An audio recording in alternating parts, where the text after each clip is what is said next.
What's up? What's up? What's up, everybody? What up, Goku Black, the one, Skibbity? What's going on, guys? I'm getting the stream all situated and set up. So while you guys are coming in, if you want to hook a brother up, give me your guys' thoughts.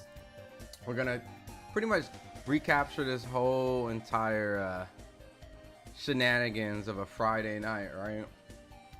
Some fights happened over Saturday. Some really good performances, and yeah, if you guys come in, just let me know what's up. Where you guys from? You already know, man. We gotta we gotta talk about this Mike Tyson Jake Paul Netflix. So give me about 1 more minute. Let you guys all come in. What up, Mr. Meowington? What's up, guys? Just like I said, just give me about like 1 minute. I'm just letting everyone just kind of come in. We're gonna recap. Plus, if you guys want to do a call in, I can drop a live stream if you guys want to join in and kind of talk and debate. So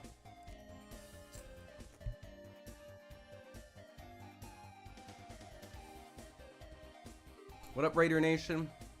What up, TBD? W Vocals in the building.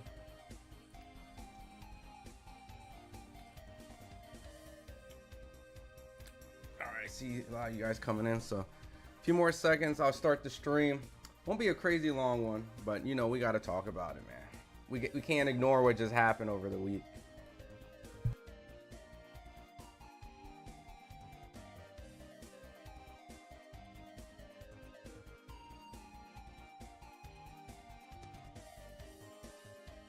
All right, perfect. I think it's been long enough. I think we can cut the music off and get straight into it. So what's up? What's up? It's Ron Goodall over here at FightHype, and let me get this Balrog music off from Street Fighter 2. What? Oh, Friday, right? I'm pressed to ask everybody right away, right? Basically, the title: did Mike Tyson versus Jake Paul, did it hurt boxing or did it help boxing? Right? I'm looking at the polls already, and it's 65%. Mentioning that it hurt boxing, right? There's obviously things that the event has helped, but I think the big takeaway, and I'm still trying to formulate everything together. Did it hurt more than it helped? I'm leaning a little bit more than hurt, but you know how boxing goes. So, but I'm gonna shout everybody out, and then we're gonna get right into it. Goku Black, the one. Hey, man. You should have had the Zamasu fusion. Raider Nation, what's up? Mr. Mountain, Ronald Drinks, Ray's Automotive, Saint Curate, Pastor, Tim Brooks, Devin Jordan, W Vocal, Squid Ink Pasta, AZN Outlaws. I'm assuming that's Asian Outlaws. So, and Adrian the Great. All right. So, let me see what you guys think, and I'm gonna give my take. What a joke that fight was. TBD says, in the long run, it's going to hurt, although it's currently bringing a new audience currently. Goku thinks the fight was rigged. I'm glad you're a cat. Thanks for letting us know. They should make a division for older boxers that still want to be in the game. How could it hurt? Rhino Drinks says, I think it hurt boxing because Jake's showing you don't have to be a pro boxer to make pro boxer money. Ray says, why did it hurt the sport? It just opened up a big door for boxing promoters. Saint Curate says, well, the sparring session was what it was. Anytime you get in the ring, especially at the level, you take a risk, yet those are in science. Know how to leverage and deliver blows that would do the work. $10 super chat. What's up, Global Warning? Appreciate the love. I'm definitely going to reinvest that into the stream, so thanks as always. Y'all love talking about what hurt or helped boxing, bro. Stop all that. The main real boxers who want to see fights, big fights, don't give us big fights. And that's they're hurt. Are they hurting? God helping? Speak on that. You know, Globe, I'm gonna make yours the first comment I'm gonna speak on, and then I'm gonna get back to the chat. You raise a great point, right? I mean, you know, boxing's a business at the end of the day, right? And usually when the fights that everybody wants to see happens more often and more consistently, you know, that's going to bring in the casual fans and hopefully maintain them and turn them to hardcore fans, right? The concept of just the best fighting the best, right? Everyone kind of always utters the UFC and mentions how that they're able to produce a product that I guess it's constantly delivering, right? Um, which over Saturday we actually kind of found ourselves in if you're an MMA person, in a weird situation as well where they didn't deliver pretty much the best versus the best. I think it's just where we're at as an economy. I think as many different promoters and different networks, everything's partitioned. So I think that at a certain point, everything is going to get somewhat watered down, and everyone's going to claim that they have the best until they prove it. So I don't really necessarily say that the real main reason boxers who want to see fighting, the big fights don't give us the big fights. I think it always relies on, is there any type of stars, right? In America, when you look at it, when you think about it, how many American boxing stars is there compared to maybe yesteryears, right? And how many less promoters where you pretty much can just rival and say, this guy got the best and I got the best, the two best, versus 5 promoters, 6 promoters, 4 networks, all claiming they have something similar like that. It gets pretty watered down. So as a boxing fan, I do think that you do need to have good fights to produce good results, and those good results will maintain and carry on. But I also feel like if there's not like an actual fighter that the public are interested in, right? Not necessarily if they're the best, but if they're not interested in, and that's what we saw over Friday, right? We saw a guy that the casuals, regardless of the state, knowing that this was not the best fight, right? But in their opinion, they thought it was an equal match, right? So it falls a little bit into that, but Mike Tyson is just bigger than boxing, you know, and it just kind of proved that Mike Tyson can literally fight anybody and it's going to sell. And Jake has kind of created kind of a system where he plays the heel, knowing that people dislike him, don't want to really support him. So he has to find someone where people think is going to be a threat with a very marketable name, probably even praise on people's idolization of a hero, right? People all thought, even regardless of the age of 58, that Mike Tyson was going to be able to come and produce a great night. And I really just don't see that the fact that because big fights don't happen, that this wasn't going to be the result regardless, right? I think this still would have been a circus show, and I think it still would have produced astronomical numbers because of who Mike Tyson is, right? So Pastor says the fight should have not been sanctioned, period, 100%. I mean, as like a caring person, a person who doesn't want to see Iron Mike get hit, I agree, right? But, you know, there's money involved, and anytime money is involved, things get sanctioned. The fact it was 8 rounds of Mike Tyson versus Paul, it helped Mike and Jake. W. Vocal says, I somewhat believe it was rigged as well, but I'm trying to believe so. I don't think it's rigged. I think at a certain point, I think Jake, in the middle of the fight, like, you know the saying, like, you don't play boxing? The irony is Jake Paul is the guy that many people say that he's playing boxing, right? But he actually goes to the gym, he trains, he does at his best ability. So he's not playing boxing, but at the end of the day, he's not fighting, you know, competition that would rival his skill set, right? So, people think he's playing boxing, but when you really look at a 58-year-old man, is he playing boxing? Regardless that at a point he took it serious, was at the top, the pinnacle. Is the 58-year-old playing boxing as much as Jake Paul is playing boxing, if not playing more? So I feel that in the middle of the match that Jake Paul realized that this old 58-year-old man is playing boxing and he doesn't understand his age. And I think he did pull his punches. I think he showed some sort of humility, knowing that maybe at first he was coming in and thinking an electric knockout of Mike Tyson would give him the viral clips, and that's what propels these guys. But really, I think he realized at a certain point he didn't really want to hurt Mike Tyson. So I don't think it was rigged. I think he just saw what everyone else saw. Squid Ink Pasta says Joe Biden versus Jake Paul will help boxing too, then bring more eyeballs to the sport. Asian Outlaw says, well, being an old man and past his prime didn't do nothing for the sport. I also feel like at a certain point, like it didn't really do anything either. I think it kind of like it's boxing, right? Like we're just gonna move on. The people who didn't really watch it wasn't gonna continue to stay and watch, regardless if Mike Tyson knocked him out or not, um, unless Mike continued to fight. And and and I think that the people who only watch and endure hardcore boxing fights will maintain that. So it's so. Mike never needed a fight. Dude is 58. Yeah. Um, Raider Nation says it was rigged. Those clips of Tyson and Camp look nothing like.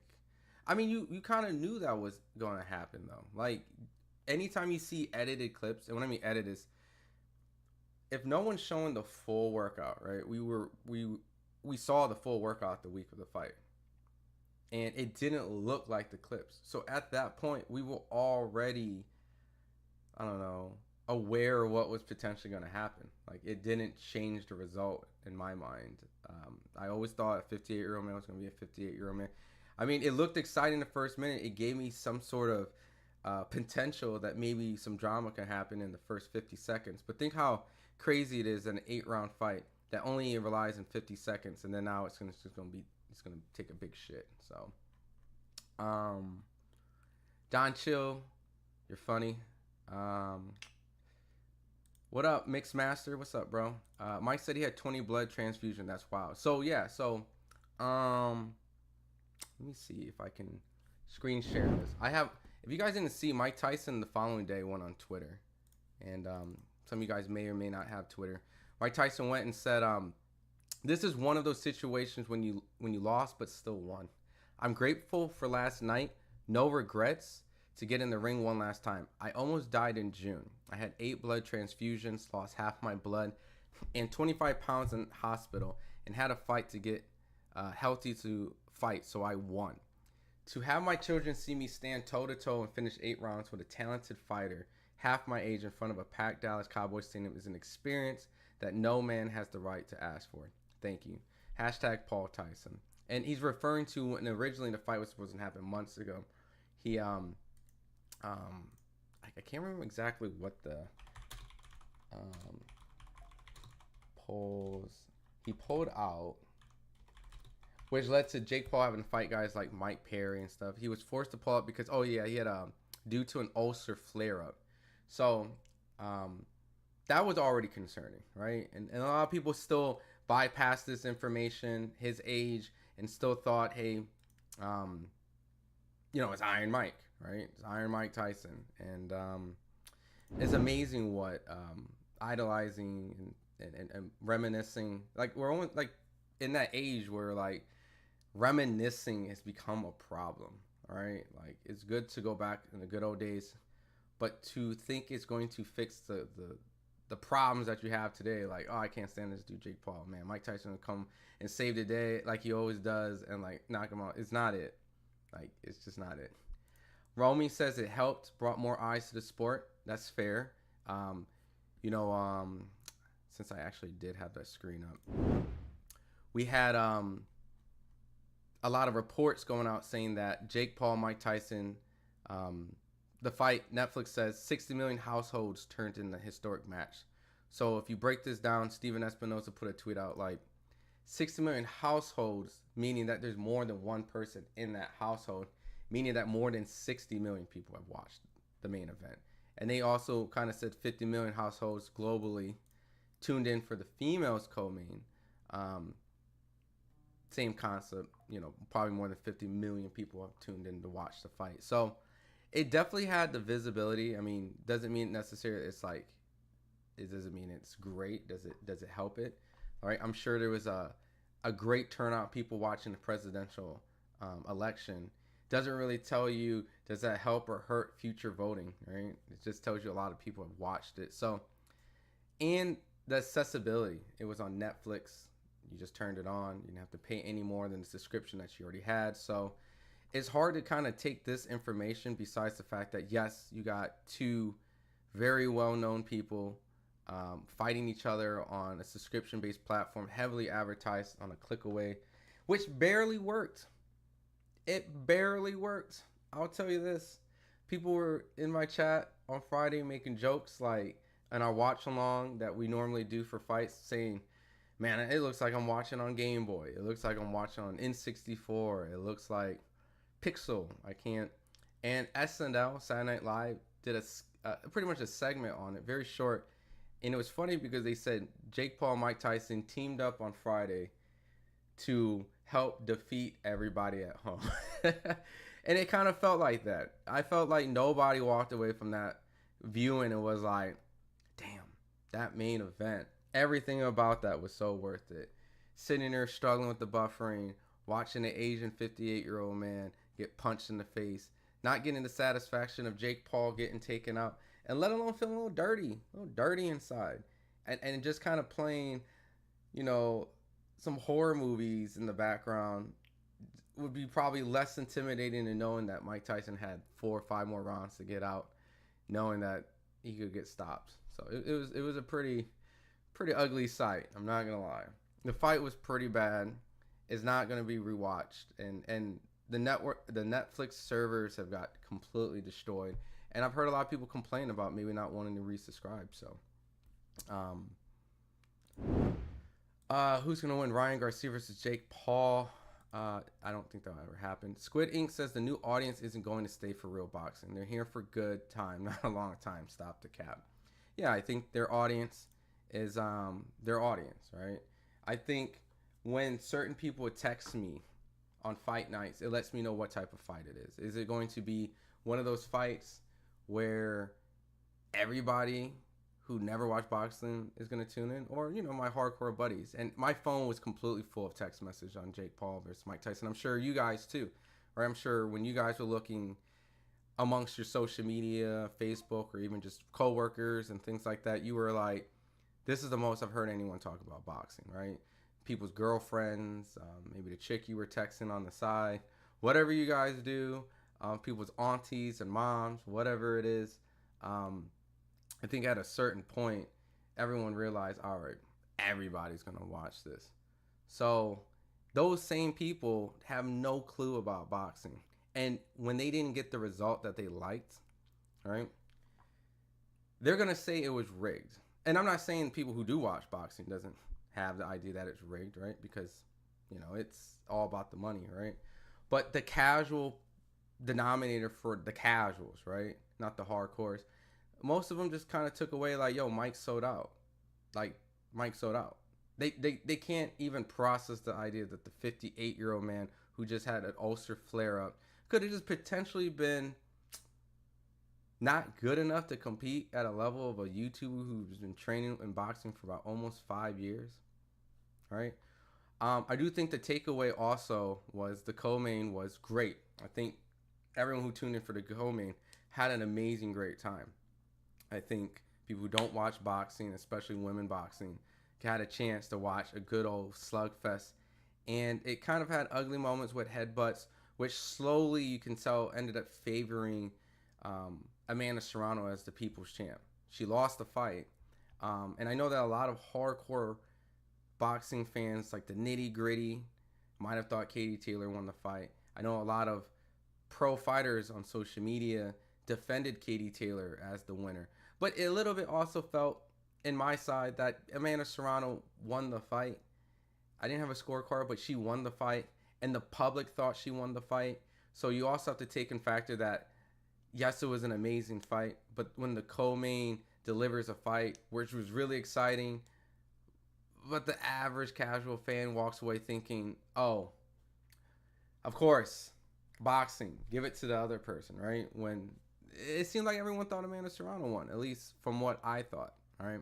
I know I saw Terrence, Clarissa, maybe Shakur, I'm not sure, but a lot of actual pound for pound like fighters defended Katie Taylor, and it was, in my personal opinion, was a close fight. So I'm not really mad at the decision. I just thought maybe Amanda edged out, but you can feel that it went from Netflix struggling to a great fight where the casuals thought the other person should have won, and then at the end of the day, you got the horrific main event. And if people tuned in a little bit earlier before the co-main, They were also were treated to a delight of a WBC title, the Mario Barrios fight, which was amazing back and forth drama, which ended in a draw. So as a casual fan, think about this: your Netflix isn't working. There was a great fight that ended in a draw, right? And which is always brought up in casuals. Of course, they're going to do a rematch, make money. You get the co-main when the public thought Amanda Serrano won the fight, which probably put a bad taste back to back at that point, right? Which I enjoyed both fights, so it's not about that. But and then you got the main event struggling to even work. And then while it's trying to work, the fight is just terrible. And by the time it is working, you're feeling disgusted that 58-year-old man Mike Tyson is doing this. It's just a comedy show for the casual fans, right? But EQQA says has zero effect on boxing. Let's see. I thought Saturday night's fights was much better. Yeah, the Riyadh season fights was, as a hardcore boxing fan, we got to talk about the Tevin Farmer dropping Cepeda coming up, but yeah, we'll get to that. But yeah, it was a lot of action, especially in the main event. Timothy says that the disrespect that true boxers have trained night after night to become great. Then you have this. I mean, it's a dirty feeling that we all had to go watch, But it did bring in the numbers. It did generate a ton of money. Fighters on the card were able to be active and get paid. There's some good, takeaways from it. It was an event. It was an event, and it reminded people that there was this sport that maybe you don't watch every year. It's here, and that's what that did. Christopher Van Deer says, I did not like the fight, but I think Mike and Jake liked it more than the public. Better Day says this was not for the love of the sport. B. Spencer goes on and says the Robbie Serrano fight was crazy. Goku Black says they paid Mike Tyson to do the scripts. Everyone who knows boxing knew it was entertaining only. Casuals say Serrano was robbed. See? So the consensus of the Serrano part, it was a close fight, right? I'm not knocking it. I think the point deduction probably made me feel like, she for sure gonna win the fight. But the casuals they're definitely not happy with that result. Katie Taylor did not win the public. Andrew G. Jake's generation are kind of weird. They think it's cool and even okay to fight a guy twice their age, and they'd be proud about it. I'm not gonna knock a generation, right? I'm not gonna be the old head that's like, yo.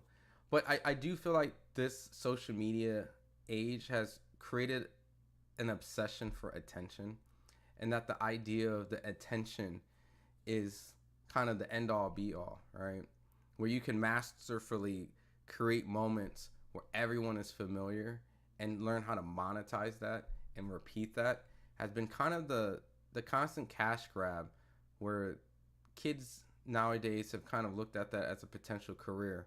And regardless of if the attention is good or bad for something educational or something that's just stupid, they've kind of taken the jackass formula and multiplied it a million times. And so they've mastered how to monetize that, and that's why we're here. The freak show that Netflix wanted to buy and invest in has definitely has manifested from those type of kids and those type of content. RKB Max says definitely money grab. I don't blame him, sucker. That's all.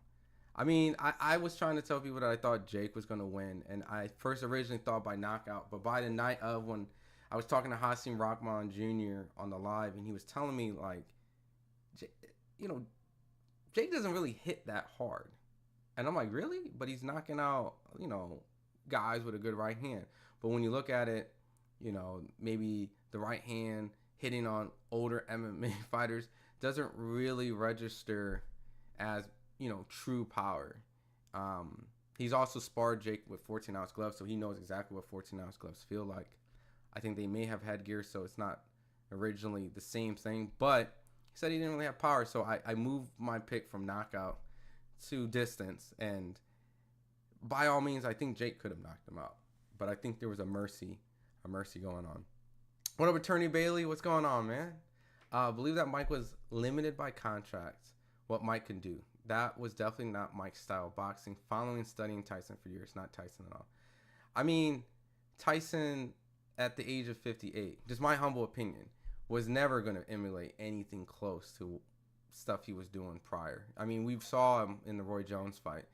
It felt a little dirty there, but you also felt it was okay because it was two guys who were past their prime, who have been essentially goaded to the world, but no longer the athletes that they were facing each other in an exhibition fight that fairly ended in a draw, and it felt okay. But it wasn't a desirable fight. It didn't make me go, should these guys fight later on? Roy Jones later fought an MMA fighter and put his record on the line and lost to Sergio Pettis, a smaller Sergio Pettis, on his pro debut. And now you saw Mike Tyson also put another person on his BoxRec resume with another loss. So those two guys took their exhibition, went off, and tried to actually get a professional fight, and they both ultimately lost. So history repeats itself. Mike was just repeating what Roy did. So Mike needed roids. I think he needed a lot more than roids. He needed 8 blood transfusions, is what he told everybody. Any exposure good cause. There were real fights that were very entertaining. I mean, I think there is good takeaways, right? I mean, I think I can't sit here and say that nobody who wasn't into boxing. I'm sure there's this. The co-main probably helped the generation of future women. You know, women that want to get into boxing, or maybe were like, wow, that was so cool, I want to try some boxing. I think that's probably the biggest thing that may have happened on the card. I think that was probably the ultimate exposure. But I don't know if it's going to keep a long-lasting exposure. I feel like the Jake Paul crowd is the Jake Paul crowd. I mean, if you notice, his MMA crowd that he was constantly bringing in slowly stops after he started beating, MMA fighters over and over and over. And they kind of understood the gimmick at that point. Like, we get it. Like, you're not completely garbage. You're better than our former MMA champions past their prime trying to get into boxing. So he was no longer able to sell that to that audience. So he had to switch, and he tried to do stuff with like bare knuckle boxing and inactive Golden Glove champions is how they were marketed, and ultimately landed himself with an iconic fighter whose workout clips have created, how would I say, created hysterical, I don't know, it's at a certain point, he's fighting a guy whose clips are edited to the point to make you think he's still the man, or even just 50% of that person. And that's good marketing and let alone both ends, Mike as well, to continue to keep that image of, the baddest motherfucker, right? Jake hurt boxing. Mike was just their easy target, fool the sheep, game over. And I'm looking at the polls. We got 70% saying it hurt boxing. So more and more that comes in the chat, starting to feel a little bit that it's not a good look, right? I understand that there's exhibitions. I know there's Floyd versus Conor. I know that there was, Floyd and Deji, Floyd and Logan. Like, Floyd has kind of made it known that he's doing exhibitions, right? And people understand that. More of an opportunity for people to see him who never really got to see him, and maybe even present an opportunity for him to punch people in the face that you probably would enjoy, like a Logan Paul.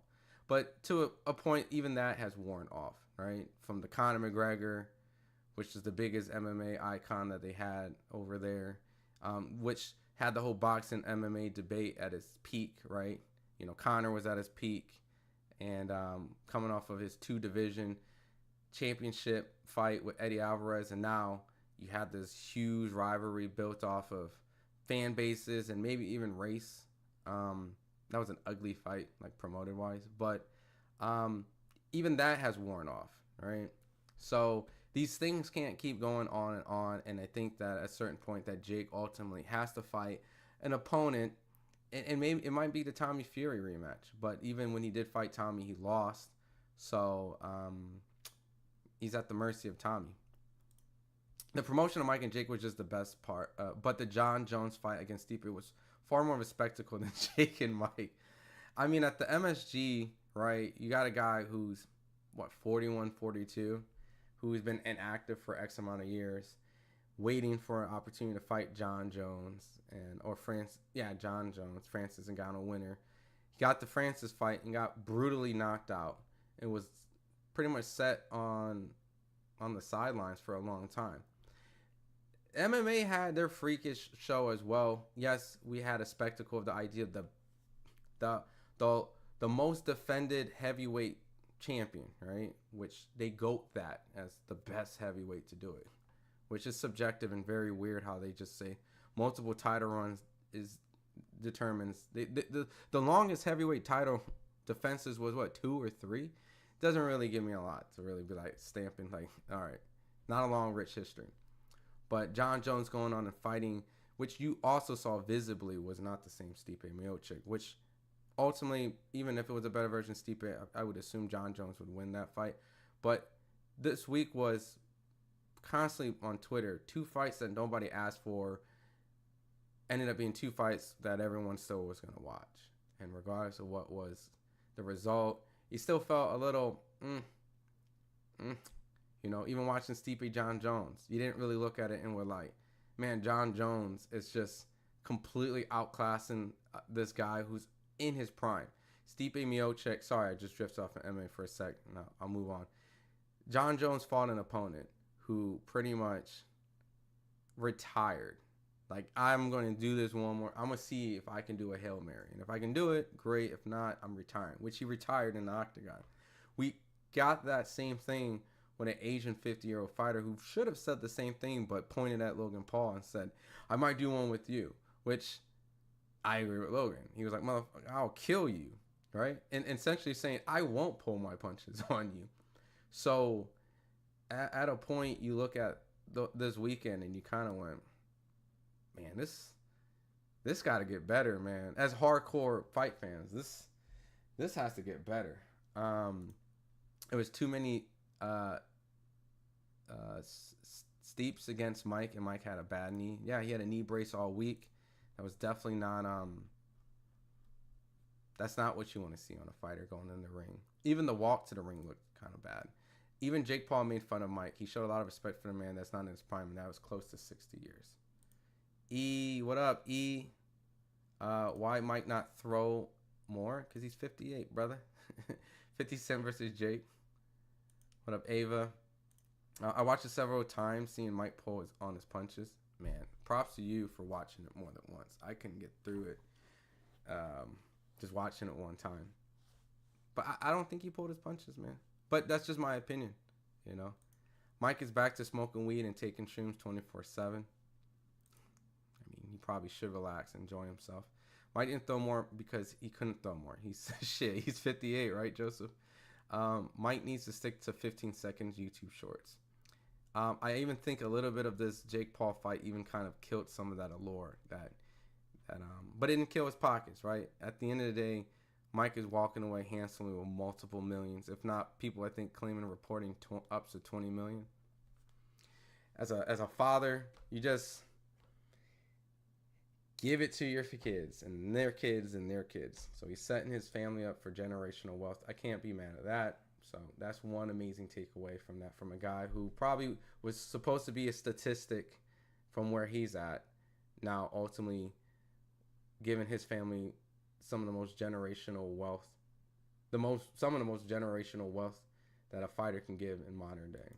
So Jake Paul wouldn't be able to do this with MMA, which is why he chose boxing. Yeah, he couldn't do it anymore with MMA. Lots of people hate Jake because he made fun of Mike's dead daughter. Yeah. I don't remember what he said. If he did, then, I think people just didn't like him in general.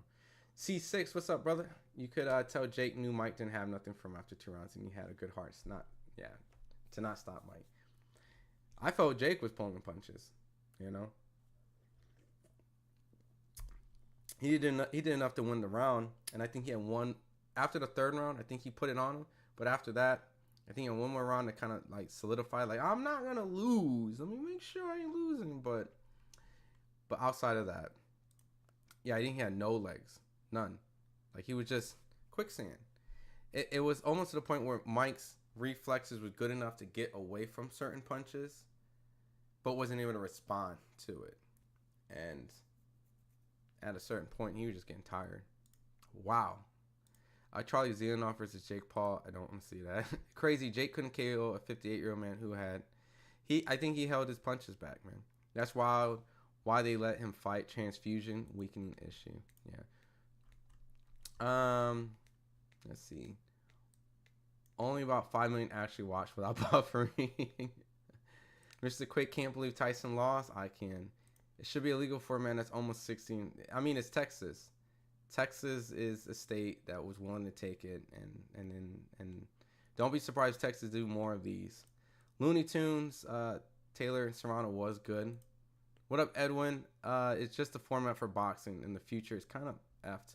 It's like your social media game nowadays is going to have to play a bigger part of the way a fighter gets promoted. For sure.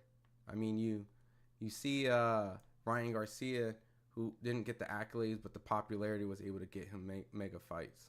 So Tyson was a sacrificial lamb. Saludos, what up, Boxio? What's up, brother? I'm gonna read more, and then I'll probably open up the line if you guys want to come in and chat. If you guys want to jump on, I'll produce a StreamYard link, and we can chat, give you guys an opportunity to speak a little bit on it. I'm gonna bounce around because I know there's a lot of people in here. I'm gonna see if I can bounce around to some people that haven't had their comments popped up. Netflix was glitchy. Now that is nostalgic, trying to get the TV to straighten out for the Sugar Ray fight. I watched from a website, like a streaming website, but it worked better. Yeah, boxing moves our hearts to show our souls. Yeah. It's like these kind of events are diluted. Real boxing. Can Jake beat a guy like Morale Benavidez? I doubt it, but he'll make more money than the actual fights. Everyone. The thing is, all right, crazy man. Have a good night. What was I? I just feel like it doesn't affect those fights. I don't feel like David Morale Benavidez is going to be affected by this fight happening, and I think that's the thing that us hardcore boxing fans have to understand, that those fights will still remain the same result. Like by Mike Tyson, Jake Paul, like existing, those two guys have nothing to do with those two guys fighting. So like, it's not gonna hurt or help that promotion. It's just that thing happened, you know. And the hardcore boxing fans understand and feel like that's two of the best guys fighting each other. Do I think Benavidez Morale is going to hit $1 million? I mean, $1 million pay-per-view because it's two of the best fighting each other? No, because they don't have marquee names. So you also got to understand, like, those type of fights are to consistently bring up their value.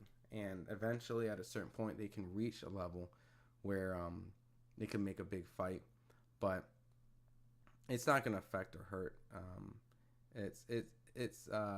Jake's clearly not going to fight those type of guys. Clearly he's going to make more money because he's fighting well more known guys. And that's what Jake will continue to do. If he's able to get The Rock, Dwayne Johnson to get in the ring, he might. If he's able to get, I don't know, like at a certain point, certain guys, for him to get, I guess, more interest has to be more what's considerably a threat. You know, Jake fighting Conor McGregor may not have that same effect, but it may have like interest for people to want to watch, but maybe not the same perspective that how everyone thought Mike Tyson was going to wash this kid. You know, he has to find someone like Floyd Mayweather or an Andre Ward, two guys that undefeated, you know, and it's realistic. You know what I mean? Like, you're looking at a guy who's never lost. Like, you might have to fight a guy who's undefeated in the professional game that's not too far removed from their prime. But Jake's not going to do that because he's going to be actually in a real fight. Andre Ward, in my prediction, which I never pick against Jake, would kick the shit out of Jake Paul. Like, just dominate him, embarrass him. So, and is Andre Ward the name that you sell out on? And no, you do that with Canelo. If you're going to get your ass kicked with, you know, an elite fighter, you get your ass kicked by Canelo. So that's why he kind of is constantly tied with Canelo. Paul will end his career as fast as it started, disappointing the fans. The fans make boxing without boxing. Without fans, boxing dies. Let's see. Rio says Jake Paul Netflix lured Mike in with $20 million. The legend fell for it, and Jake Paul made a name off of 58-year-old Mike Tyson. The fools are the ones who watch the elderly abuse. We're all fools. We all watched it. Let's see. Whoever I not got to. Mo3 reacts. I had Serrano won the fight by 1 round. Yeah, it was a close fight. Absolutely. Mike is a man, made a decision to not only attempt something for himself, but for his family. And for that, respect Mike. Picasso says, the jackass formula is so true. Freak show for real. Age difference is too huge. That was the biggest problem. I don't know how true this is, but I think I saw someone on social media that said this was the biggest age gap between 2 fighters in any boxing fight. 27 to 58. The biggest age gap between 2 opponents. If that's true, there's more history that was done on Friday night. Boxing towards the YouTube camera is the best piece of boxing towards the YouTube camera is the best piece of boxing equipment. I could have trained Tyson better over the internet. There aren't gyms like the past in them. Yeah, they're different. I think Serrano would have won if it wasn't for that cut. It kind of handicapped her. Yeah, that was a nasty cut. But Katie did lose a point from the headbutt, so it was also in her benefit to a degree, if that makes sense. No incomprehensible. There was no fight. When mentioning it, you say the Jake Paul and Mike Tyson event. I want a coked out John Jones versus ayahuasca mushroomed out in a trance Pereira fight. Jesus Christ. I want the Aspinall fight actually. Raphael, what's up, Raphael? The card was great. It was actually a good boxing card. I'll say that. The actual card itself was a great night of boxing. If you were watching it from the beginning and end. I thought Shushu looked good. He had 2 good knockdowns. Shadesha Green, I thought she lost the fight. So her opponent, Watpool, I'm going to be keeping an eye out. Lucas Baldy showed me that, there's certain styles. When I thought he fought, I forgot his opponent's name, but I will be tuning in to his fights. But the Lucas Baldy fight let me know that maybe a Kid Austin fight might be on the rise. I think that would be a good match between them two since he beat Ashton Silva and they were originally slated to fight on a card before. The Nunes fight and Goya, I could live without. The Mario Barrios and Abel Ramos fight, give props to both guys. A lot of heart. Mario Barrios had a lot of great technical things he did in the fight, but he also got away with a lot of it, which he had to get back to make it to a draw. I did think Mario might have edged it, but it was a close fight. I currently see a lot of these guys in the welterweight division that need to just kind of clean up their defense, like Mario, Jerron Ennis, even Brian Norman when he fought Santinelli. Defense needs to be implemented a lot more in the welterweight division.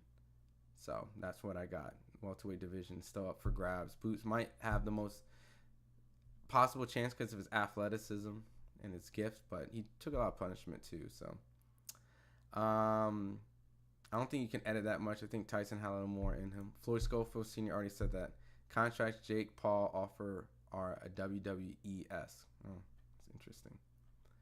Antonio, Jake Paul to Mike Tyson, game over. Mr. 2067. Let him fight Andre Ward next. Ward said he is game, but I'm sure he doesn't fit Jake's age requirement. Yeah, he'll fight Dre 10 years from now. All right, so Jake Paul, Conor McGregor. I mean, if Conor is able to, he's still in a UFC contract, so Dana still needs to use him. I mean, he didn't even fight Michael Chandler on Saturday, so yeah, Andre Ward did say he was down. So, but Dre also uttered what I thought was that Jake pulled his punches on Mike, so he respected him on that. Pissed me right off. $20 million for Mike Tyson's not bad for a fight at the age of 50. Absolutely not. He's able to pass it on to his kids and stuff like that. So um, let me open up the lines. I'm gonna read like two or three more comments. I'm gonna open up the line if anyone wants to jump in the chat. Um, Baki or Pessy, this match was for the money. It's always for the money. Never forget that. Never forget that. It's always for the money. But yes, this for sure was the money. Question Mike, Jake will never fight a prime boxer after Tommy Fury. Never. Total beach. E says nothing's the same. I remember when Crunk Gym was a sweatbox filled with talented kids and pro prospects working on low level equipment, yet making it happen and engaging the public. Yeah, it's just a different time, man. Because a lot of that time, the news and the newspaper was like the outlets to kind of prop up these guys. No, these kids can have great social media presence and they can be completely garbage and you wouldn't even know. So, but or just a following that people are willing to come and support. You know what I mean? So, before the support was, there's this local kid or someone in my neighborhood or someone in my state that's doing extraordinary things. We need to get behind them, and kind of became like the state's, boxing team. And for that's why the Olympics mattered more and things like that. So, just different times, man. Exactly. I was thinking about that. He would wait 6 or 7 more years when Ward is 45. I still think a 45-year-old Ward would still beat Jake Paul. But adding Jake Paul to another 6, 7 years, you only have to assume he's gotten better too. So, and then Dre's 45. So, you know. But let me see. Like I said, open up the line. Ba, ba, ba, and I'll still be engaging with the chat, and so some people, if they want to pop in, let me see. Let's see. I'll throw myself in there. Boom, boom. All right. So let me invite into the chat. Boom, boom. I'll pin this. Feel free to join. There we go. So like I said, feel free to join in if you guys want to engage, chat a little bit. Just kind of having an easy stream tonight. Also, I think I'm gonna test out a little segment and I got with some Street Fighter, kind of showing you some previews of some stuff I'm working on. So since you guys are in here, I'll give you a little sneak peek. But like I said, let me see, did I pin it? There we go. I will pin it, and I got my boy Boxio in the building, man. I'll get you all right. Rod? Hey, what's going on, man? I'm doing fine, thank you. And you? Oh man, just I'm glad that I'm not getting punched in the face by Jake Paul, but kind of wish I was. 20 million's not that bad, right? Oh, everybody will be happy with us with that kind of money. Exactly. So Hit me with your next shot, I would say. a Hit me thousand with your next. percent. Yeah. Why Boxer, not? what'd you think though? Like, I know you've been watching boxing. You got a YouTube channel. I know that Yeah. and we can even talk a little bit if you want to talk about the Saudi Arabia. The cards Okay. that happened in Riyadh season with Zepeda getting dropped by Tevin Farmer and Zerto Ramirez. But what do you want to speak about on Friday, and how do you feel? On Friday from Jake Paul and Mike Tyson, well, I saw Shushu Warrington and Amanda Serrano and um, the English woman, the English girl, and a great fight. And well, look, I'm not mad at Mike Tyson because, or Jake Paul, because there's there's a business for there's a lot of people that want to see those type of fights. That's why there were like 70,000. So I'm not jealous of Jake Paul. I'm not because like they say he's smart.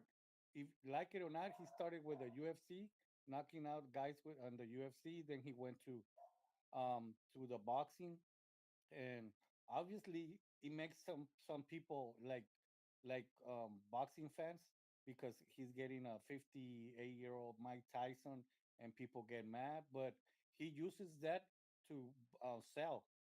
So I got nothing but respect for Jake Paul because he brings out the box, and it does good for boxing, and because it it's boxing anyway. So if you like it or not, or if you think it's a circus or whatever, he's promoting boxing in another way, and there's a market for that, and the market is that 70,000 went to see him, and I don't know how much. I don't know if the numbers are true of the 65 million people saw it, but man, my respect for Jake Paul. I don't care whoever said bad things about him. Is he uses his brain to do business. So I I I imagine there's a lot of promoters that are jealous of him. That's what I think. But Do I'm you not mad on him. and I see you in there round one. I'll get. I just want to let you know I see you in the queue. Um, Boxio, what do you feel about the idea that he fought a 58-year-old man, and do you feel yes, he's bringing the eyeballs and he's doing that stuff. Um, does that is it a little ugly, or is it just it is what it is. It is a little bit ugly, but I saw the fight, and I all the time I was seeing Jake Paul like think if I knock Mike Tyson out, everybody's gonna go against me.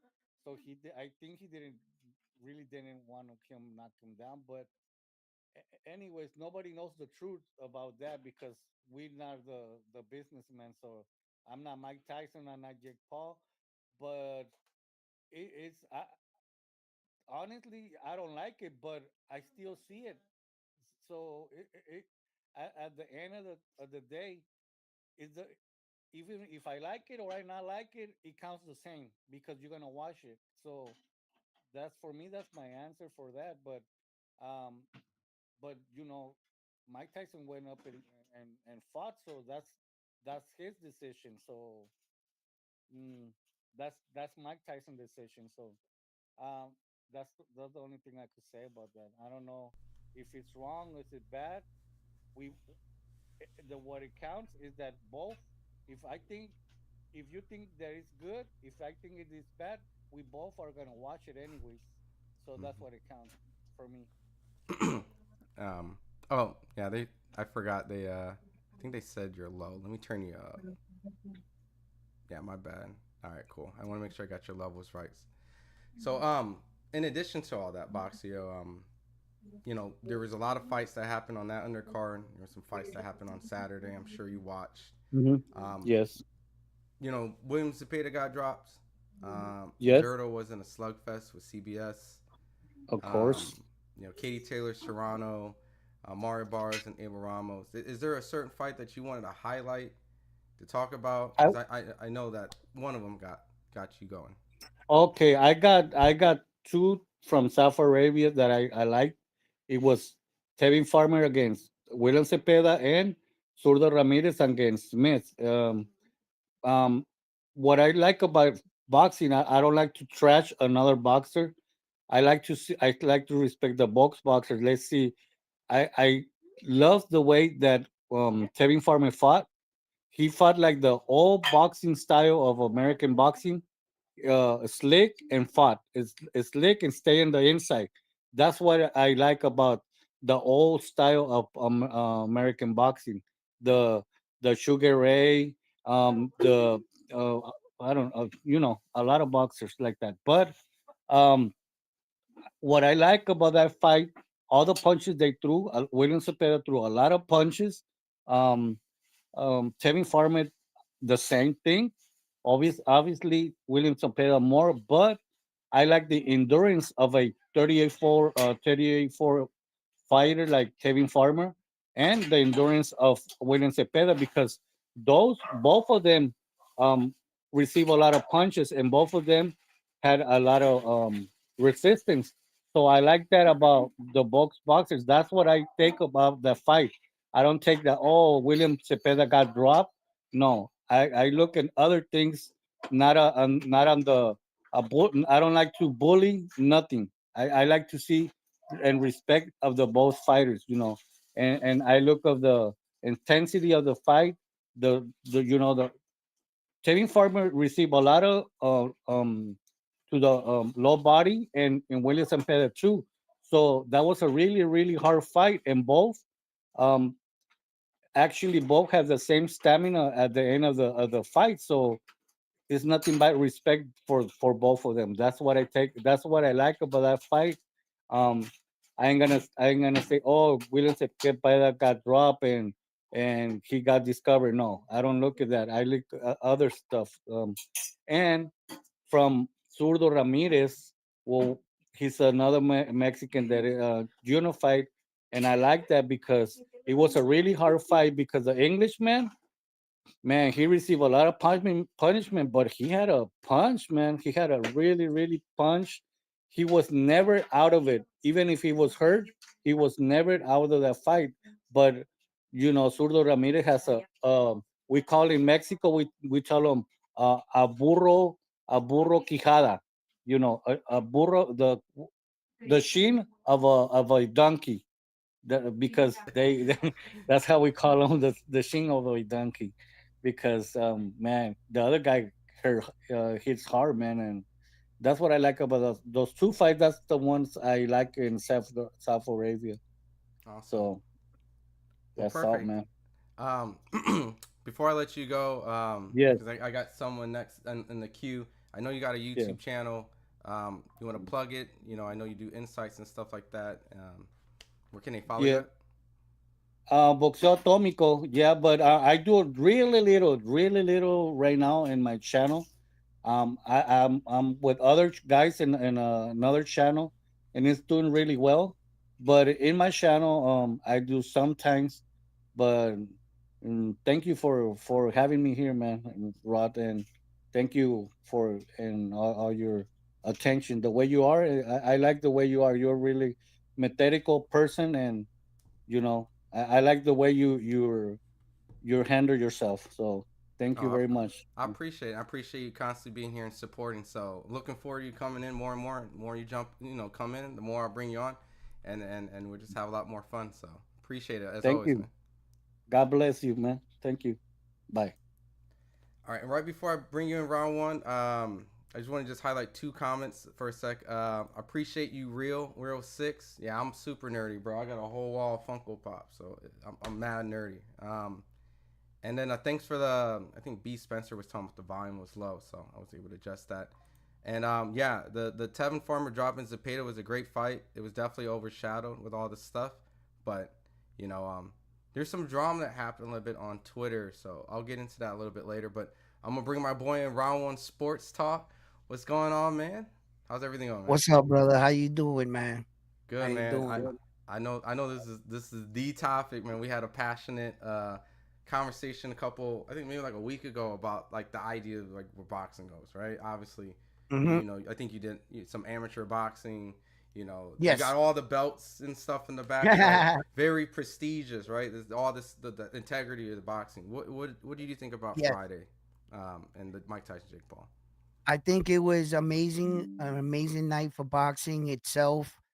Um, Jake Paul, the situation with Mike Tyson and everything. I quickly want to um let everybody know just to remember why we got here and why we are here. Okay.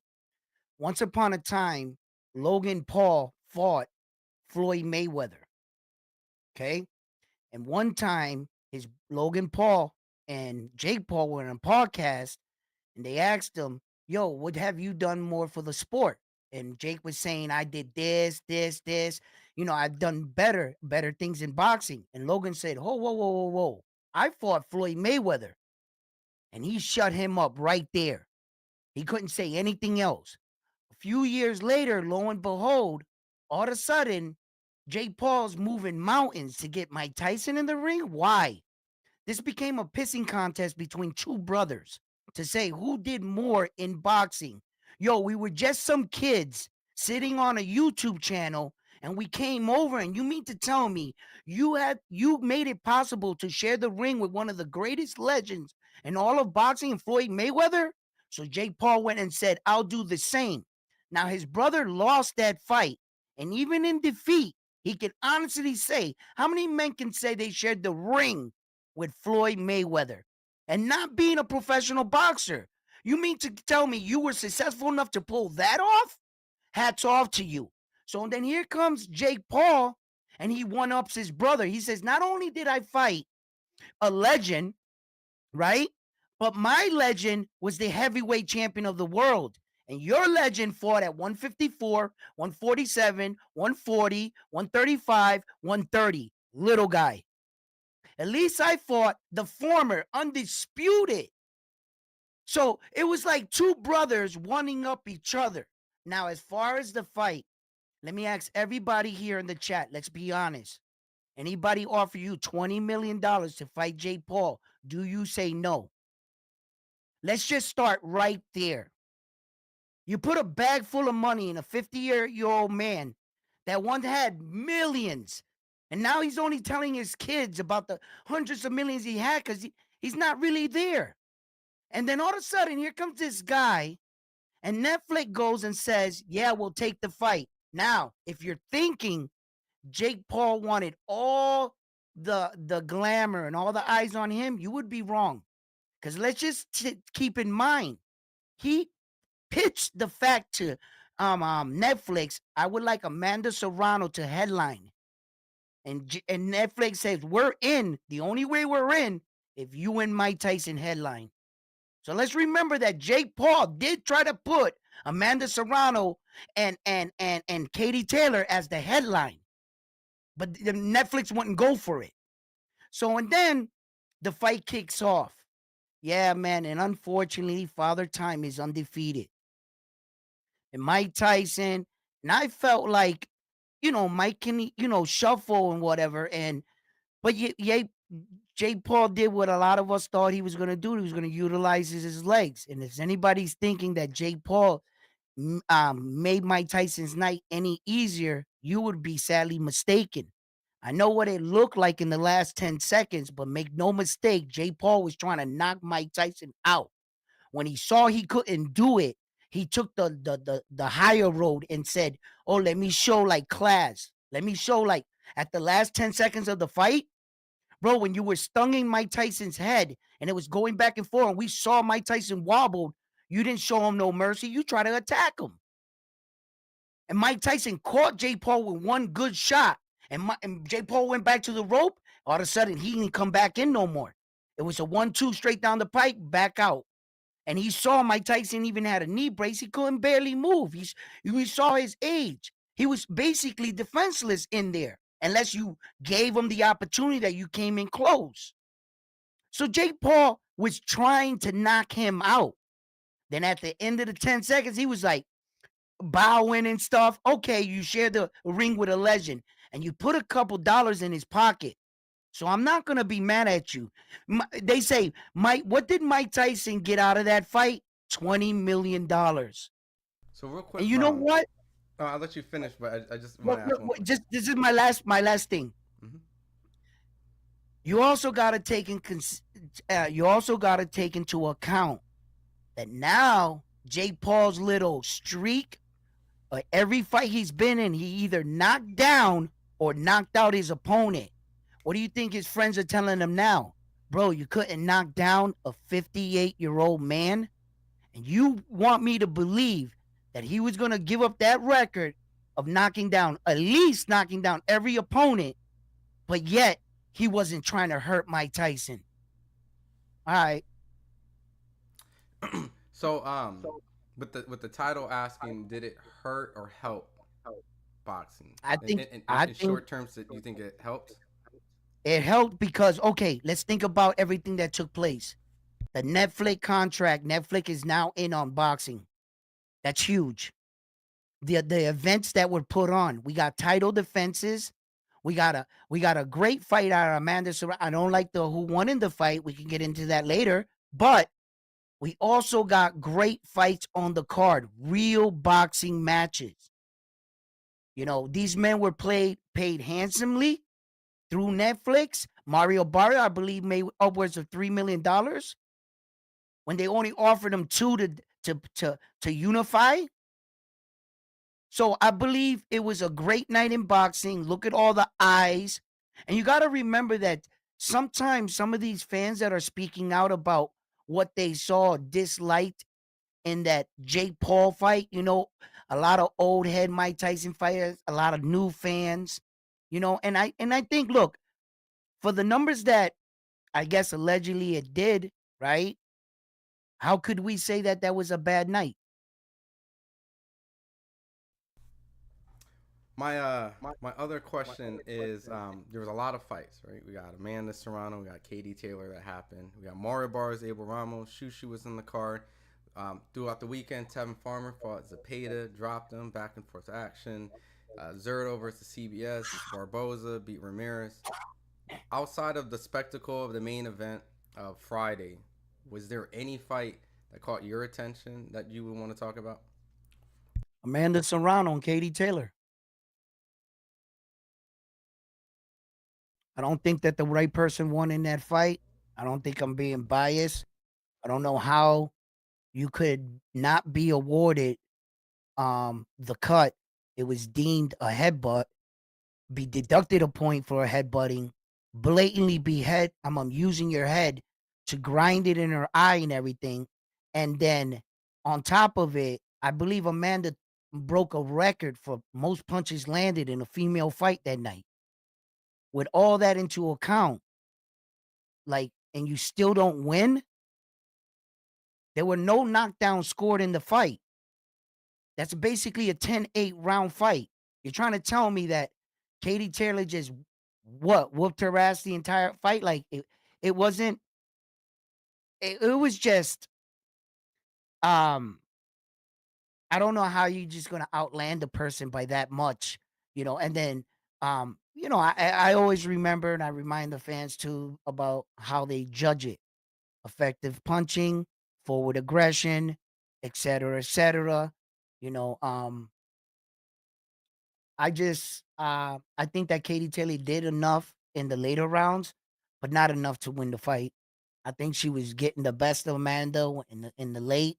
Amanda stood her ground late too on the last round. But I don't see where she beat her.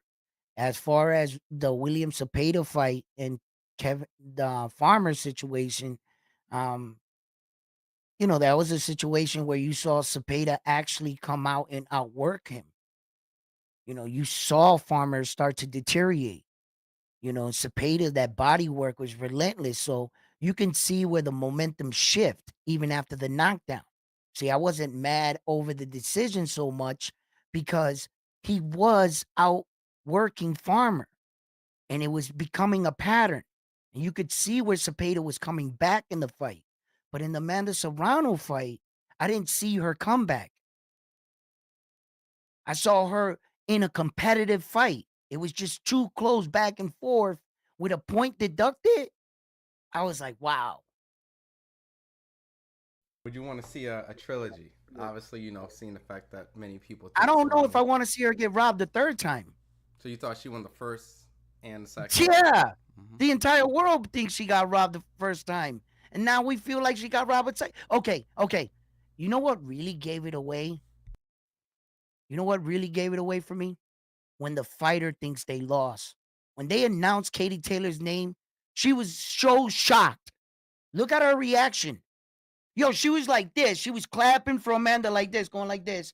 They said her name. She went like that. She was like, and then just went along with it. I know that look. I know that reaction. She thought she lost that fight.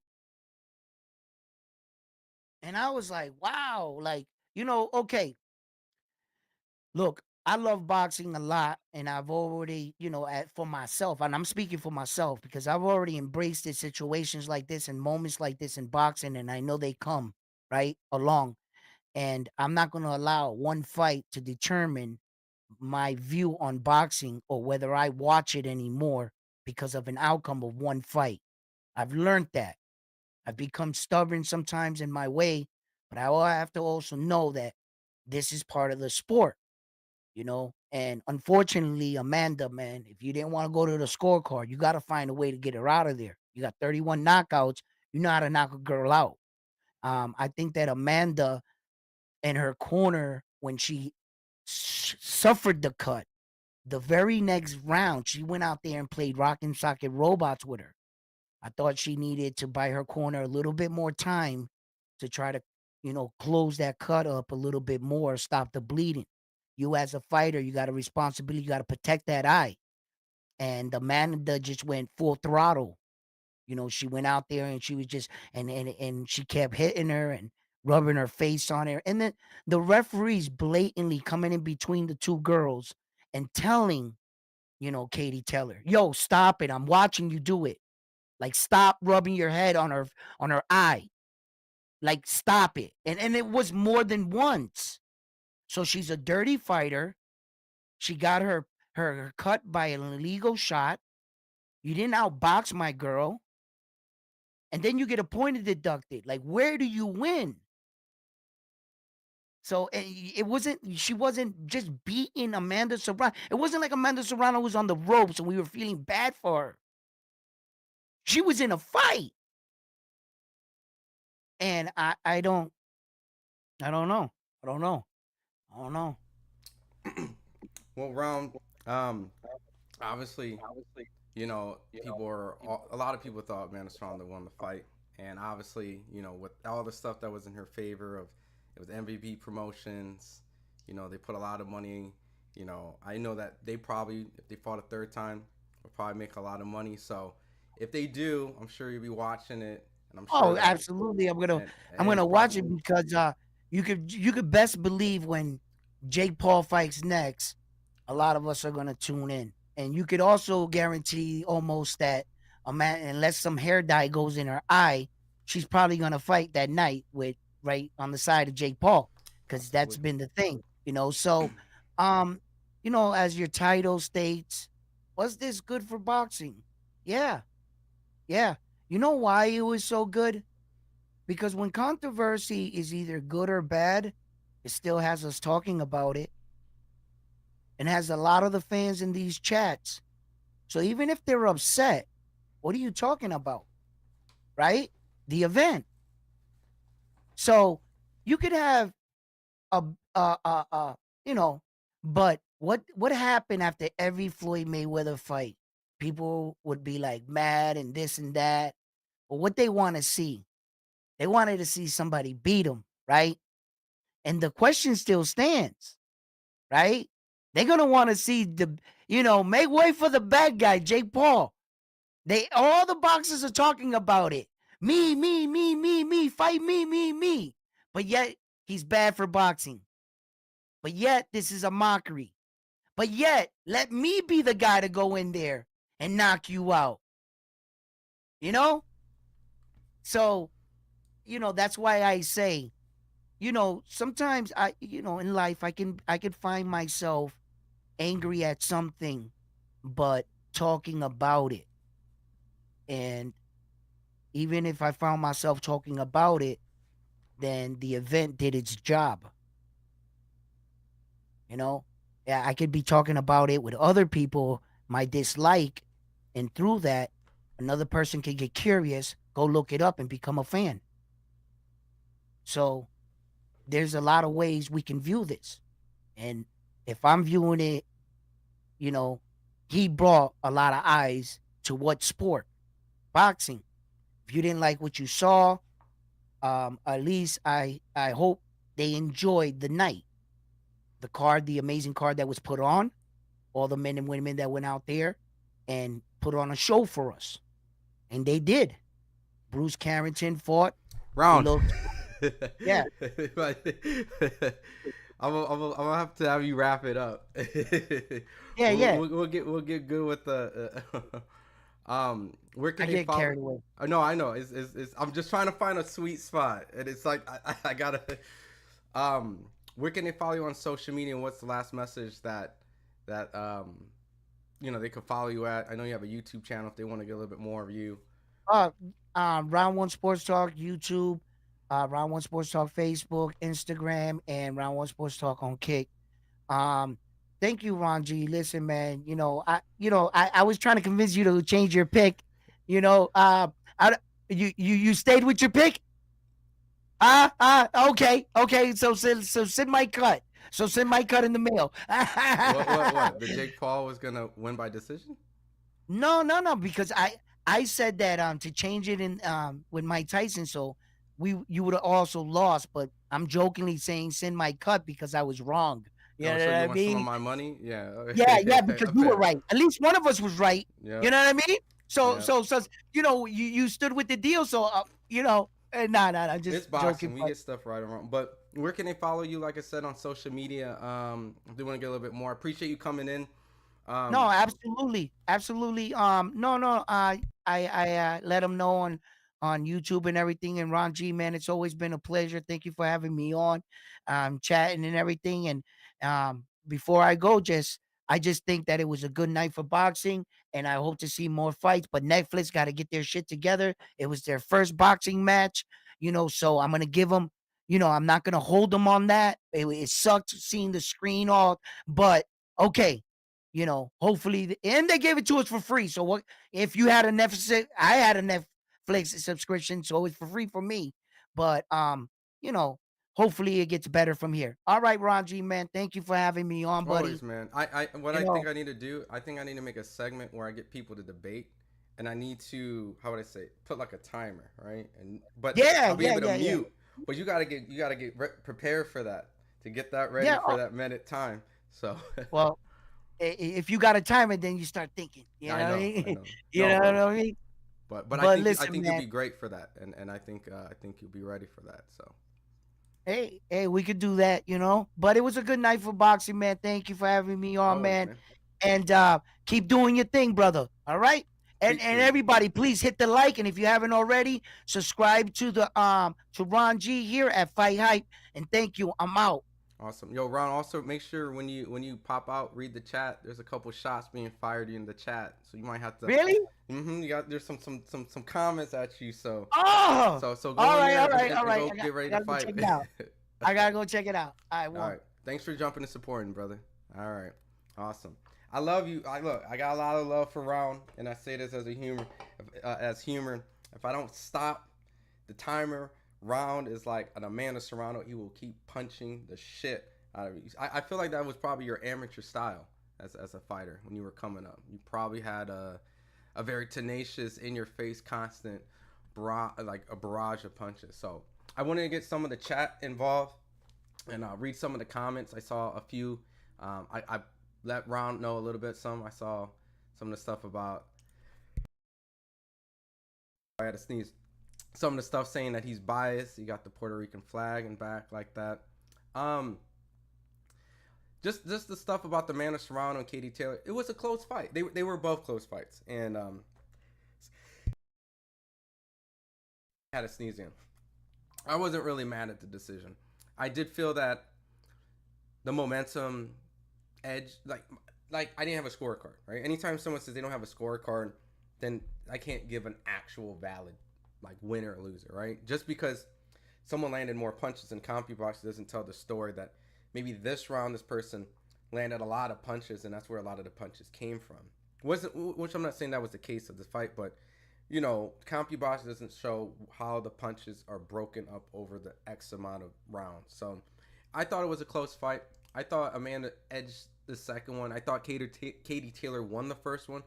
So personally, I would love to see a trilogy. It probably won't happen, but you know, I think that was definitely Amanda Serrano's stage to shine. I mean, she had the MVP promotions. She had everything probably in her favor, and it was a very close competitive fight. Katie Taylor did get a point deducted from the headbutt. I did think the ref was pretty trash, and you know, maybe I have to watch it again.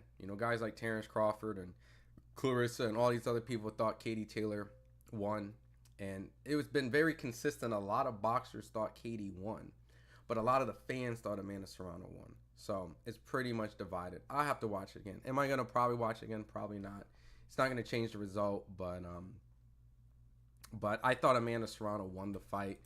I even have a live reaction where I kind of was like, whoa, right? So my gut felt like Amanda Serrano won, right? It felt like it. And because many people felt like that, the casual and common denominator from hardcore boxing fans, and many people thought Amanda Serrano won. But like I said, it's torn. It's a 10-round fight. I could see it 6-4. Yeah, see, Edwin said 6-4 Serrano, but there was a point deduction, which I thought the point deduction was enough to separate them, right? Because you got to remember that was a huge factor. That's like equivalent of a knockdown.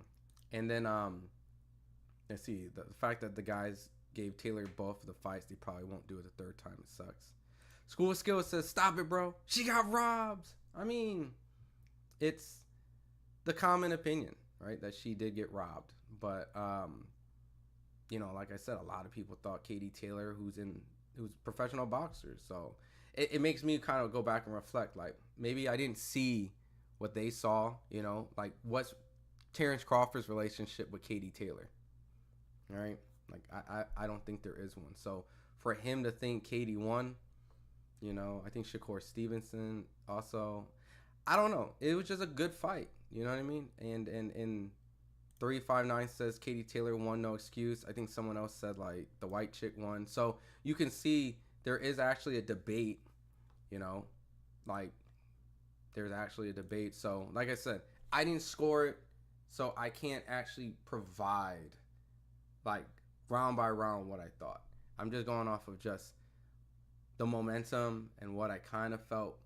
Maybe this person won a little bit more, and because it was close and a point deduction. So, but Rafael says Serrano got robbed twice. See, the irony is I actually thought Katie Taylor won the first one, and I think she got rocked in some drama moments, but I thought Katie may have edged it out. I felt like that leaned more towards Katie, and then the second one leaned more to Serrano. So I personally would love to see a trilogy regardless of what it is.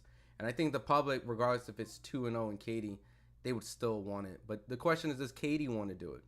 Does Katie want to do it? And if they do it, they probably would have to do it in Ireland. They probably have to do it on Matchroom. They probably have to give up all the kind of the stuff that Amanda had in this case. And it would probably be even tougher for Amanda at that point. So boxing is not purely just points. No head movement took a lot of damage. I mean, it's a combination of effective aggression. Was there rounds where Amanda Serrano's aggression probably wasn't the best? Yeah, I thought Katie won some rounds because of the fact that Katie was controlling the distance and Amanda couldn't get off her offense, regardless if she was pressing the pace. So it's more like who's in control of the fight and who's having their way more. So it's not always necessary about, like you said, points or I can't really say that no head movement is going to really determine if they're winning or losing a round, but taking damage definitely does. Serrano corner let her down. Katie kept headbutting, returned the favor. I mean, I don't know how you can instruct that. She's headbutting you. You had headbutt her back. Like, what? Jake Paul versus Usyk versus the titles now. That ain't gonna happen. There's really favoritism in the house fighter. Taylor and Green are house fighters. On that card, Shadesha Green was the house fighter. Taylor was that was not a matchroom event. Remember, it was all MVP. Yeah, maybe it was co-managed matchroom. MVP had to come to terms, but that was not a matchroom card. It was not on DAZN. It was not a matchroom card. Eddie probably realized it was a big stage for her fighter. He probably believes in her fighter, and probably there was a lot of money for her fighter. So it was the best thing to do was to have her fight in a fight that she ended up ultimately winning. That was her house, right? Serrano was the house fighter, not Taylor. Katie Taylor was far from the house fighter. So Amanda Serrano, if anything, would have been the one that in a close fight, you would assume she would have won because of it. And that's why I thought she was also going to win too, because I thought she kind of edged it, the point deduction. It fell at a point that, all right, Amanda's going to get it, and they're going to actually have to force a rematch. So there is a lot of favoritism and back-end dealings in boxing, but that was one of them. So you think there was a little bit more behind? I don't know. It wouldn't really necessarily make sense. But, a lot of people thought Serrano won the fight. So lead with your head, tuck your chin more. When no head movement equals to being punching bag. I mean, Katie was able to get her punches off. So, bro, what do you do if someone keeps headbutting you and the ref ain't saying anything? I don't know. Maybe use your elbows. I ain't about to use my head. I'm gonna use my elbow or some shit. The fuck? I get what you're saying. Fight fire with fire. You know what I mean? Be dirty fight back. She has a huge neck, completely exposed, no head movement. Yeah, that's true. You headbutt back into the ref, gets the fight under control. What if you cut yourself from the headbutt? Like, you Did y'all talk about Oscar's Mexican night? Oh, by the way, I forgot to bring this up. Sorry. This was a thing because you brought up the Saudi Arabia card. There is an accusation that Tevin Farmer came about. Let me see Twitter. Tevin Farmer went on Twitter. I don't know if you guys know about this, but he's making a point across that in his contract that he was obligated and wanted to be drug tested with Zepeda after the fight, and he was pretty much saying unfortunately he never got that drug testing. Here, let me put all right, no headbutt when she's never seen that from Katie. Tyson is Joe Louis. I mean, Joe Louis was American hero that was put through kind of like Mexican Power Ranger looking. Where is that? Oh yeah, I gotta hit this button. All right. So check it out. Little drama that appeared 14 hours ago.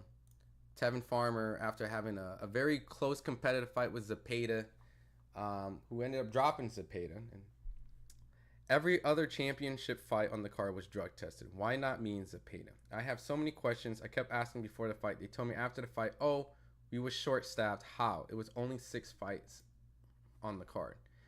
A fan comments and chimes in, so you're saying he was on something? Tevin says, I don't know. But one thing I do know is we were supposed to get tested and they didn't test us. And I asked and it's suspicious. They didn't test us when they were supposed to, and I asked for it before the fight. Why wasn't me and Zepeda drug tested? I asked multiple times in the locker room before we fought. They said after the fight and still no tests. I'm just saying boxing is dirty. You never know. Thank you to all my supporters. JB comes and says no wonder Zepeda had all the stamina. Tevin says it's not adding up. So he's not accusing, but he's kind of probing the idea that he wasn't drug tested when he wanted to, and now he's wondering why not.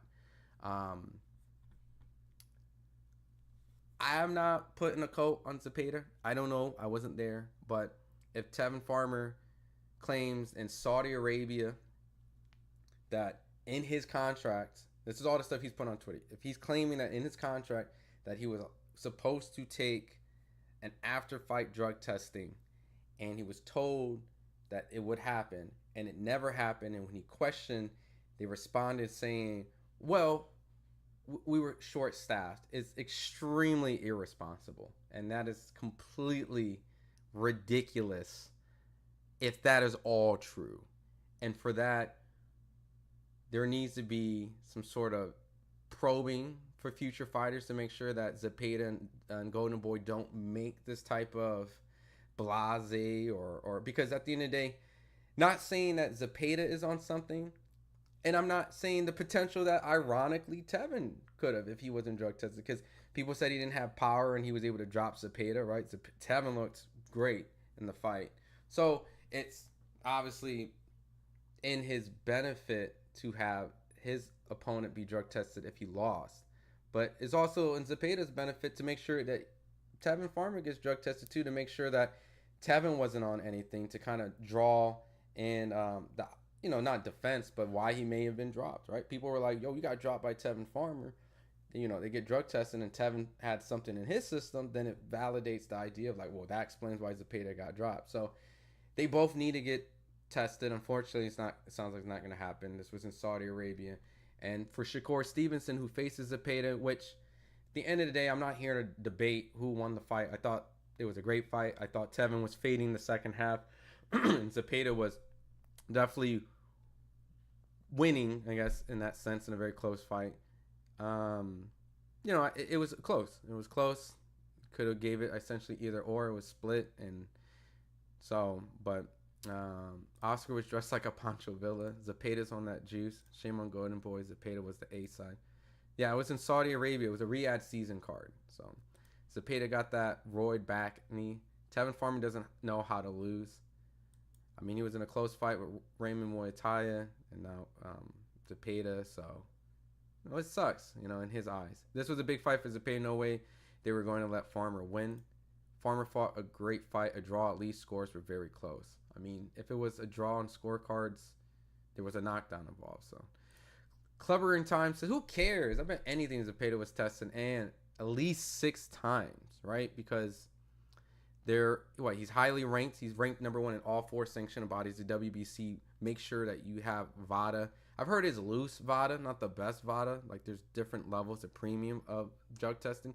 But when you're in the WBC top 15 and the champion, you have to be at least enrolled into WBC VADA testing, which I don't know if it's good at all, but he is drug tested.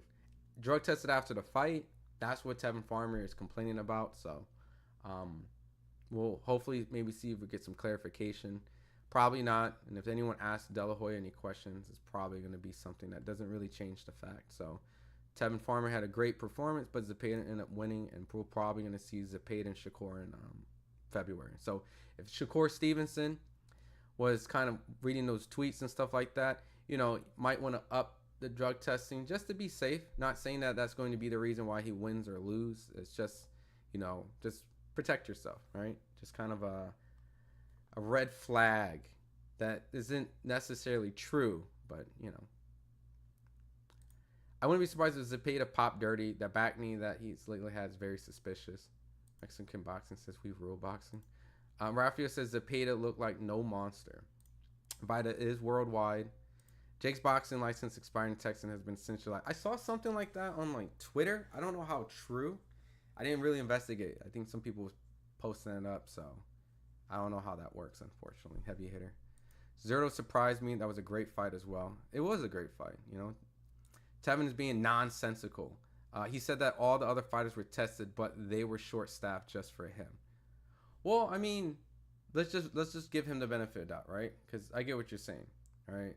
Unless someone asks Zepeda and Zepeda can actually show whatever the case is, because we don't have Zepeda's response, so we just got to take this for Tevin Farmer's side only. To be fair, you can't really just take it for what it is and just run with it.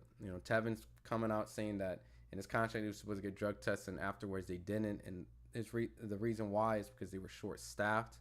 So, I mean, what was this like? Were you supposed to get it the next day? Was it supposed to be after the fight? Did you realize the next day? I don't know. I would have to talk to Tevin. I would have to try to reach out to Tevin Farm's people, and maybe I can get an interview, and maybe I can go in depth to figure out and ask very specific questions so it's not so vague. But as of right now, Tevin put that on Twitter, and so that's pretty much what he is complaining about. So they go anywhere, everywhere. Zepeda won easily by 400 punches in the close. It's like, you're talking about round 1. We know that boxing is rigged, fixed, no longer legit. Julio, what up, Julio? Asked anyway he thought he'll get away from testing. They showed up and knocking on his door. Mr. Grandy says Shakur schools Zepeda, possibly stops him too. Zepeda's strong, but very one-dimensional. I mean, styles make fights, and I do think Shakur would be a guy who isn't also afraid to be in the pocket against Zepeda. It's just, he had two very, he was trying to fight Artem. Artem was a guy that moved a little bit more, and then De Los Santos, he claimed he had an injury and stuff like that. So, we have to see, right? It makes it interesting, right? So, let's see. Oh, there's too much testing. You're so silly. Look at the perfect example. Amanda Serrano, who won the fight, but they gave it to Katie Taylor when she really lost. That was a close fight. I'm not gonna sit here and be like, I thought Amanda won the fight. All right, we can have an opinion, but I'm not gonna say it was I thought Shadesha Green was the robbery on the card. Shadesha Green was clearly the person who I thought completely lost multiple rounds, and they gave it to her. That was the robbery on the card for me. But if you guys didn't see the prelims, then it doesn't really help. Agree with Farmer. The drug testing issue cannot confirm or deny any existence of drugs in your system. Difference between win and loss. Rafi said, did you announce the big news you had coming us regarding 1,000 people with G? Not yet, because the announcement will be announced it'd be kind of all over Twitter and Instagram. So that's how it's going to be announced. It's going to be something on social media and stuff like that. So you'll see it. So Golden Boy is to blame here. If this is all true from Tevin, then absolutely it's to blame. Golden Boy needs to definitely not just protect the opposing fighter, but their own fighter. Because if it's true that they didn't get drug tested, right? And let's say Tevin is just kind of stirring the pot, right? Let's just say, I'm gonna play devil's advocate, right? Let's say that Tevin was on something and realized they didn't get drug tested, and he got away with having a good performance and dropping Zepeda, and now because he lost, was able to point and say, "Well, we get drug tested." So I'm not saying that, but that'll be a hell of a narrative to kind of switch, and when you realize that you probably were like, I dodged that, and now I can point. But I don't think that's the case. I think Tevin is a guy who wasn't on any performance enhancement, even though he did drop Zepeda, and but never know. Golden Boy is the blame if it's true. Shakur Stevenson pillow hands got hurt with a journeyman could never even hurt Artem. Possibly. We'll find out. I won't give him the benefit respectfully. I'm going to pray to Zepeda pop so I can laugh at nobody asking Tevin why he wasn't tested. If Farmer says something early, they would have held his check like they did Team Haney. Shadesha Green lost her fight. Yeah, for sure. Eddie Hearn says Shakur was the best fighter he ever saw. Cat. Well, it's his fighter. And as a promoter, you promote.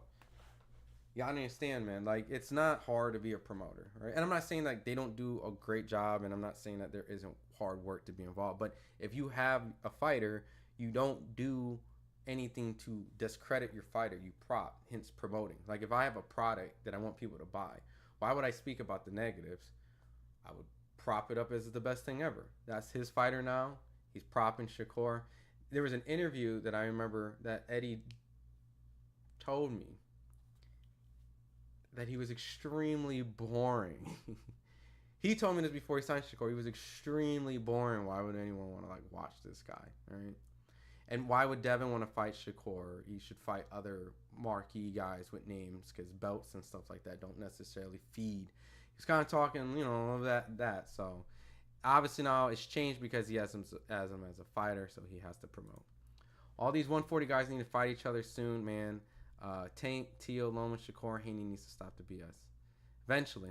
Big Dog J says the fight was staged. I mean, maybe there was moments that wasn't as a real fight, like Jake maybe pulling his punches. I think so. I think Mike wasn't. I think Mike was trying. Clap back on Oscar. Yeah, we'll see this Thursday. Should be epic. And scripted, there was no contract for Mike to win. Shadesha Green was moving around like she was winning. I didn't get that. Yeah, Shadesha won. I lost that fight. If Jake Paul wants to fight an old heavyweight, let him go fight 42-year-old old Big Bang Zhang. I promise you, you'll get stuck. You ain't got to promise me that. There's a reason why Zilly Zhang ain't in the ring with them. Julio says, I think Eddie Hearns is really, really shady. I don't like him. He's really hurting boxing a lot. Yeah, we'll see. And Clubber Time says, thanks for reading my comments, by the way, but this guy's getting silly now. Salute and God bless. So I want to do something before I end the stream, right? I want to do something a little different. Let me move this. And this might not typically be your atypical boxing situation, but in honor of Mike Tyson, right? I wanted to do Punch Out, but I think Punch Out has like a copyright with their music. So, or like a revenue sharing, so I'm not going to, and I just came to the realization it's Nintendo, right? Nintendo is kind of very greedy with certain stuff. So what I'm going to do is move this over here, move this right here. I'm gonna go back to old school Street Fighter, and I don't know if you guys know this. I want to give you guys a little fun fact about this. I might be dating myself a little bit. Some of you guys might be older, but Vega Bison Balrog, all right? You guys ever played Street Fighter? Here we go. You guys ever watched Street Fighter or played Street Fighter or anything, right? In Japan, once upon a time, there was like a yeah, I'll just zoom this picture up. There was 3 fighters that they created. Can I just get this right here? This picture? I just need this picture. Alright. There was 3 fighters. No Fight Night champion. Nah, man. Fight Night is old, brother. And Undisputed is trash. I'm sorry, y'all. I know the people that be making the game, but they gotta fix it. So you can see M Bison, Balrog, and Vega was in Japan, and in America it was Balrog, Vega, and M Bison. If you notice, M Bison sounds awfully close to Mike Tyson. Well, it's because it is. This was supposed to be Mike Tyson. They were afraid that it was too close, and they were gonna get sued. So they changed M Bison to him and called him Balrog, and this was Vega. So because of that, I'm gonna play M Bison, aka Balrog in America, and we're gonna see if I can just get through a quick arcade run. All right. I'm gonna read the comments while I get this up, and I got this really cool layout. I'm gonna show you guys, and then I'll get back to the chat. So Marvel, what's it? Capcom Fighting Collection. All right, cool. Boom. Tell me if this layout looks pretty cool, right? By the way, pretty sick, right? I gotta fix this highlight comment. All right, so I'll get this up. Bam, bam, bam. Let me turn this down. All right, $2 super chat. All right, let me turn this down. $2 super chat. Attorney Bailey, my guy. Stay focused and study fights. Always, man. I always will. Thanks for always showing your support and donating. The Contrarian, I think Mike was very injured. The knee brace, the ulcer. He wasn't wearing at all training footage, and he was moving very fast. Probably, yeah. I mean, he was. He's 58 and things like that. Mike's big back cheeks have made it across the planet. Yo, we didn't even talk about that, and I'm glad we didn't. I don't know what that was about, man. Netflix, you wilding out here. If the top fighters would fight each other regularly, Jake Paul would not. What was it? Regularly, then Jake Paul would not be that effective. Yeah. I mean, that philosophy is there, but Jake is a big name. He's fighting Mike Tyson. You gotta watch that. That's my boy E was like Yoga Flame, of course. You gotta put on that. So I'm not a Balrog player, so if I play pretty ass, I'm sorry ahead of time. M Bison was Mike Tyson until they changed the name. And look, yep. All right, so in honor to Mike Tyson, right? We playing some Balrog. I know he was like a charged character. How many of you guys grew up playing Street Fighter and didn't even know that information? I mean, obviously it's pretty obvious. He looks like Mike Tyson, right? This computer's kicking my ass.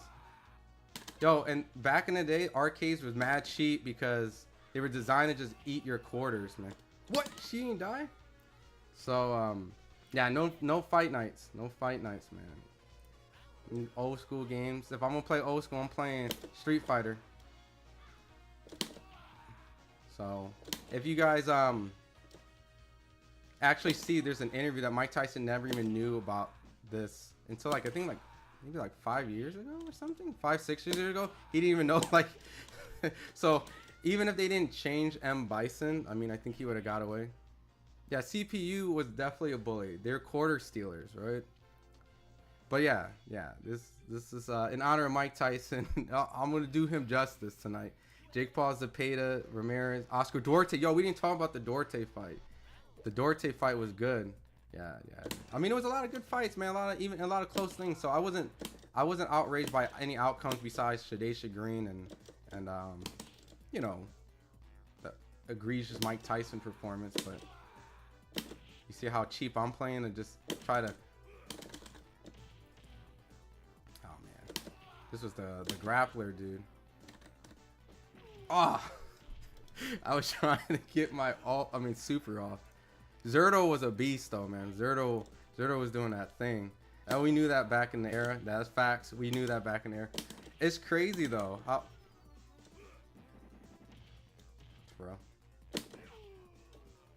For real. I always hated playing against this dude. Viva Ireland. Yeah, Katie. I mean, look, it was a close fight, man. I hope they run it back.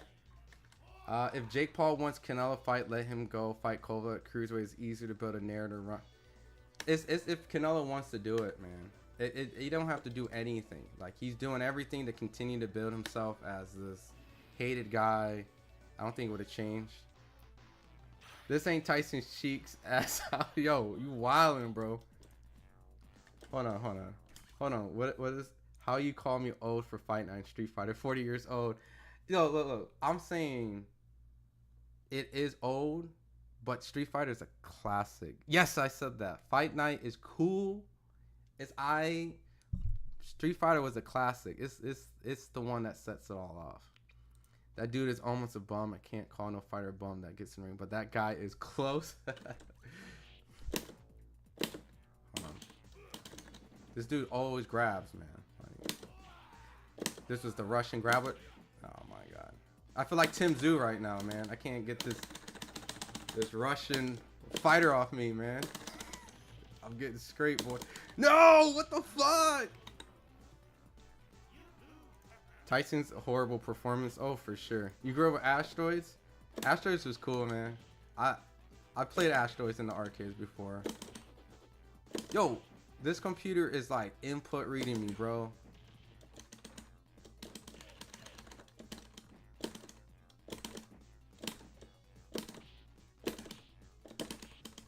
This is ridiculous. I'm gonna be stuck on the second character forever, bro.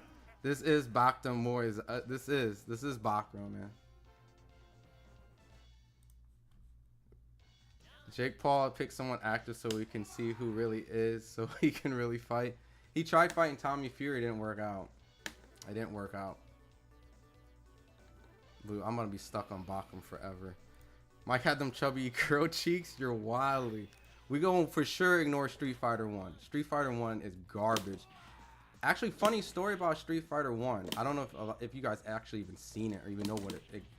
The first time I ever seen a Street Fighter 1 cabinet, it was these two buttons, bro. Hold on, I gotta lock in. I gotta lock in.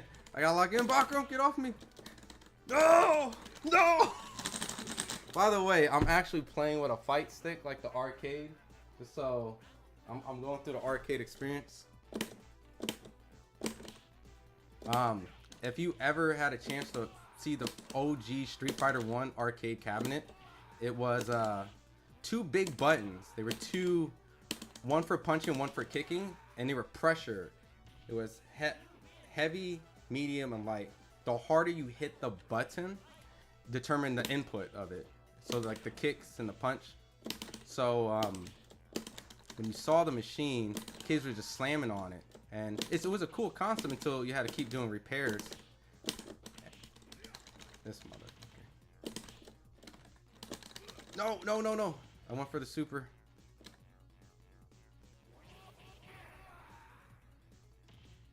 Hell yeah.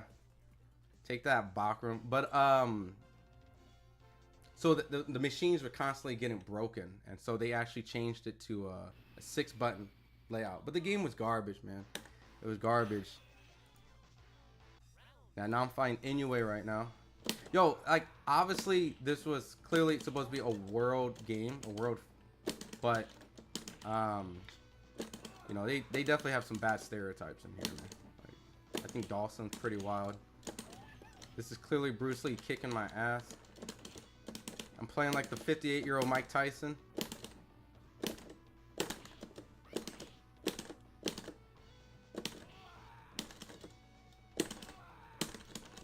Fucking computer, man. The fucking computer, man. Zerto is a good fighter, but his punches look so slow that he moved up from super middleweight to cruiser. He does not have a really good straight left up. I'll tell you this though, for him coming to super middleweight to become a cruiserweight champion is extremely impressive, and that's very rare to see, right? Like, so, but he took a lot of punishment in that fight, so he definitely needs to get his defense up together, and that could have been anyone's fight at a certain point. The arcade used to be the liveliest place in Sydney. We had 3 pinball Pete's on campus, all like 5 minutes, walking distance apart, different niches for each. Yeah, I was the dude that went there for the fighting games, man. So And clearly, I'm not a Balrog player. And I'm feeling like Mike Tyson from Friday. But we gotta get some justice off, man. I'm getting more punches landed than Mike did on Friday, so we can't let Mike go out like this. Oof. Oof. Oof. Street Fighter, man. Cheap. This is the arcade edition too, so it's definitely, you see this? Bro, it's reading my inputs. This is absolutely insane.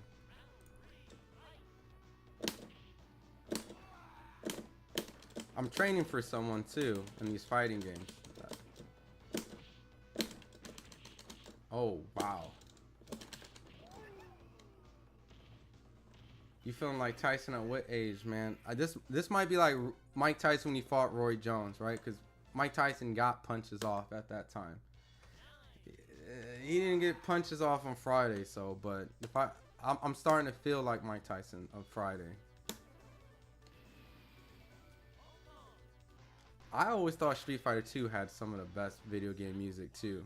Just walking in an arcade and you heard this, yeah, you whiffed, buddy.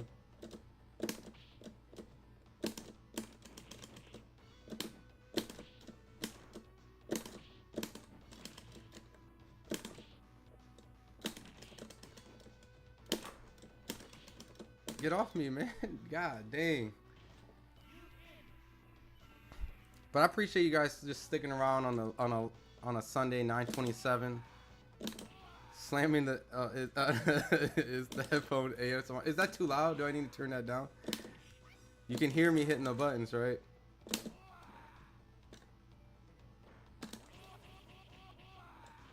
That's right. We gonna get that done. Slamming them buttons is headphone ASMR. Look, this is the Kwamba. I had this like 10 years ago. Yeah. That's funny. If Jake Paul wants to fight someone old, fight James Toney. Saw James Toney Riddick. Bro, I don't want Jake Paul to fight any of these old dudes with names. Just I think it's just at a point where he got his money with Mike Tyson. And he's probably going to fight a guy with a name, you know. I think the way he can probably convince people at a certain point is if he actually starts fighting, like, you know how they matchmake fighters like now with like former champions, like fight a guy that was like a former champion and surprisingly like gets to win. Like something that happened recently that was very surprising was Paulie Malignaggi fought Artem, the Conor McGregor sparring partner, and he won in a bare knuckle fight. Paulie lost. So that was impressive in that sense. And if he can probably get someone like a marquee name or draw up a beef, you know, like Tony Bellew, right? I mean, Tony Bellew's still young and Tony will get in shape. But like if you fight a guy that has some sort of cachet, like I can comfortably say, I remember watching you recently, right? Yeah, see, like they got to be under 35, bro. Like something where even a box. This is the problem with the Mike Tyson thing. Anyone who watched boxing, and I don't want to throw shade, right? Like, because a lot of people did pick Mike Tyson that watched boxing, but it's like you have to pick someone that I'm like, I don't know who's gonna win the fight. A lot of people understood Mike was 58. It's like, oh my god, like, but if he gets an opponent that's like that, I'm like, ooh shit, I don't know. Then now we're in a good space. So, but it's hard. Like you gotta also make sure, you know, it makes sense. I'm not gonna get past this dude.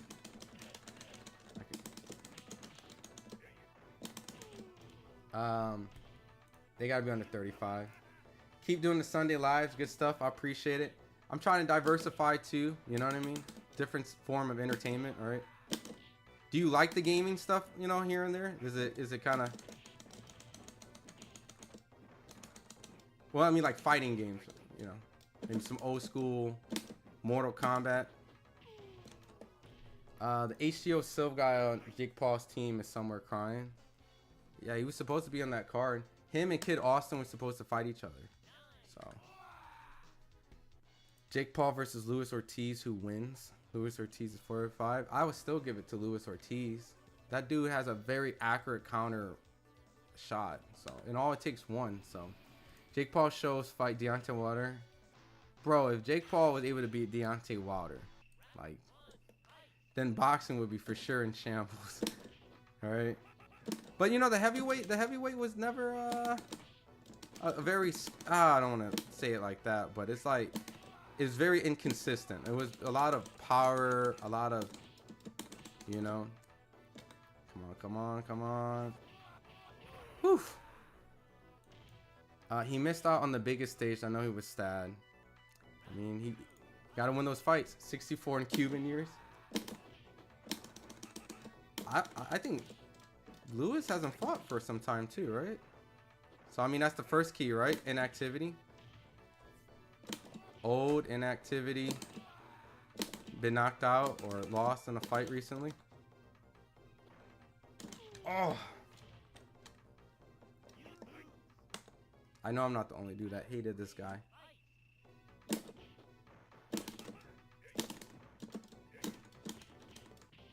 Whoa, what is that damage?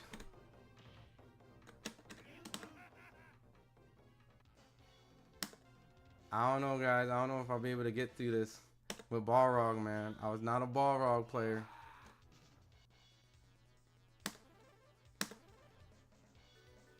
We gonna get the purple outfit on. School of Skill says Tank wants to fight Jake Paul. I think he would beat Jake Paul. That's a lot of weight. That's a lot of weight.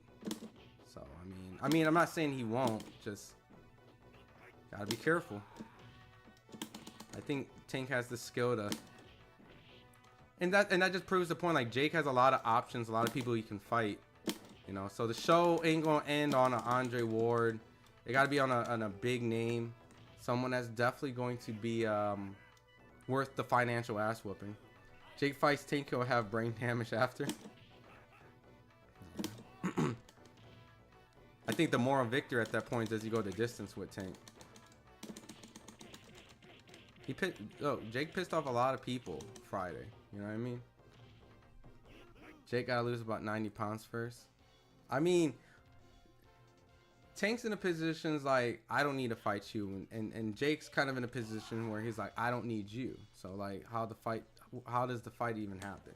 They're gonna both have to want it, and they're gonna have to come to some sort of terms if they did. So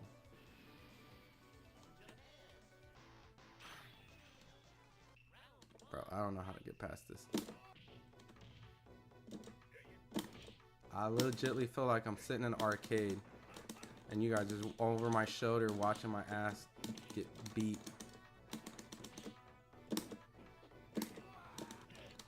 Hell yeah, brother. Yeah. We gonna mash that out. Woof. We got one. We need one more. Not just weight, but he also is huge, height, reach deficient. He wouldn't last 2 minutes? Nah, Tank's patient. He's not gonna knock out Jake Paul in 2. You gonna... Yo, chill out with the lows. Gonna catch you jumping in.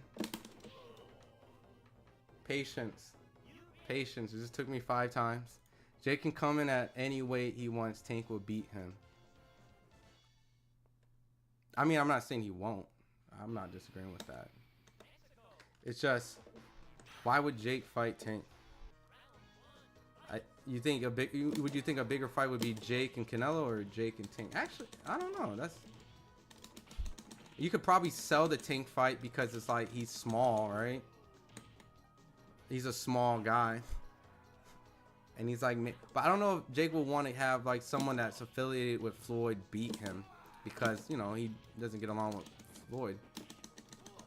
You know, he's in competitions of trying to beat Floyd's records and stuff, and he just beat Canelo's record for I think the largest gate in Texas.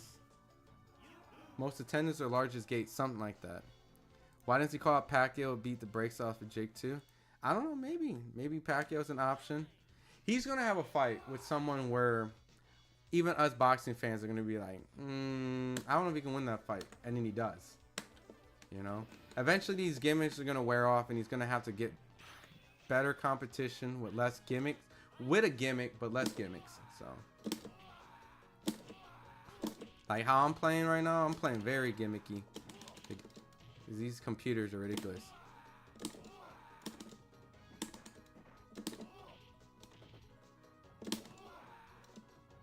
You got a super. Oh, I baited you, bitch. No. Whew. Whew. We got this, guys. In honor of Mike Tyson, we got this.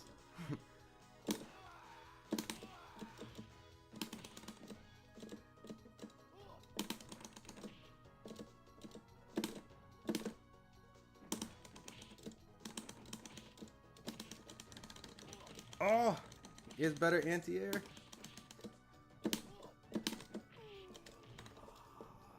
Dude, I hate the computer. That fight would be huge. Yeah. Can you imagine seeing a poster with Jake Paul and Tank? Because then you get the face off when you're gonna see Jake is so much bigger. And you know what? I think a lot of people will probably favor Jake too because of the size and age. Like I think that would be kind of a big fight. Man, I just fucking lost this. Jake won't take the fight. He would be more embarrassed. It would be too embarrassed to lose to a little guy. I don't think he would take those type of fights right now in his career. I think he's smart on the way he's moving his career. 58-year-old Mike Tyson. I mean, look, I did the stream on Friday and I had over 115,000 votes, and it was like at an 87 chance that people thought Mike Tyson was gonna win. So you got to have a fight that like you can convince that many people. Not the hardcore. Convincing the hardcores is not the thing. You got to convince the casuals, right? And he's been convincing the casuals for the longest time. That's his audience. You know, us buying Mike Tyson versus Jake Paul would have never been in our bucket list of doing. So Netflix made sense. He got the sponsorships and advertisements that he needed to get the money, and the platform was down to support it, and he won. So it has to be a very casually friendly fight where the opponent is viewed by the common denominator that he will lose. And now people think Mike Tyson, instead of being 58 and losing because of age, they literally think, oh, it was scripted. You know? Jake wants to fight Conor McGregor, another huge fight. I think that's a fight that could maybe sell, right? Conor has to do something vicious in MMA, and Dana's going to have to let him do it because he's still in contract. Conor hasn't done anything significant, so he hasn't had the attention like he did when he got the double championship status from beating Eddie Alvarez, and so he was coming off a high performance, and then that's when Floyd fought him at the peak of a debate that's been going on for 30 plus years. You know, who MMA, if MMA's best got on boxing gloves, they would be able to master it because it's one thing they would have to dumb themselves down to and not worry about their 50 other things. And, you know, it's a good story. And then with the right opponents, it drew a race fight between two black versus white during a Trump election. I mean, it was the perfect storm, and it sold really well. You know, so to convince that, you know, Conor McGregor, who hasn't fought for a while, and even the MMA audience don't believe in him. You know, they've kind of been conditioned that Jake is beating up old MMA legends. Why wouldn't they be convinced that the bigger Jake Paul wouldn't do that to Conor? Conor would get beat up. Jake has, yeah. So you would have to kind of convince people, and that's why I'm like, I don't know who his opponent would be. Like, what is the perfect storm? Like, you can't now all of a sudden run off from a 58-year-old Mike Tyson and fight like a 49-year-old someone. It has to be someone with a name, with the casual, like what, all right. If Mike Tyson couldn't do it, what is the next best thing for a casual fan to think? All right. Is he going to get Floyd? Probably not. So, and Floyd is a guy that would beat him. Like how I'm getting beat up right now. Jake Paul isn't a buster fighter like he started. He for sure gotten better. Them Jake Paul 360 deals, contract's going to happen for Conor. Yeah, I don't know. I don't know if the Conor fight. I mean, he fought Nate Diaz. That's the closest to Conor.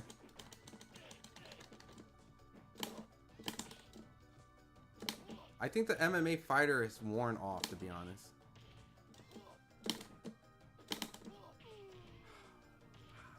I gotta get past T-Hawk.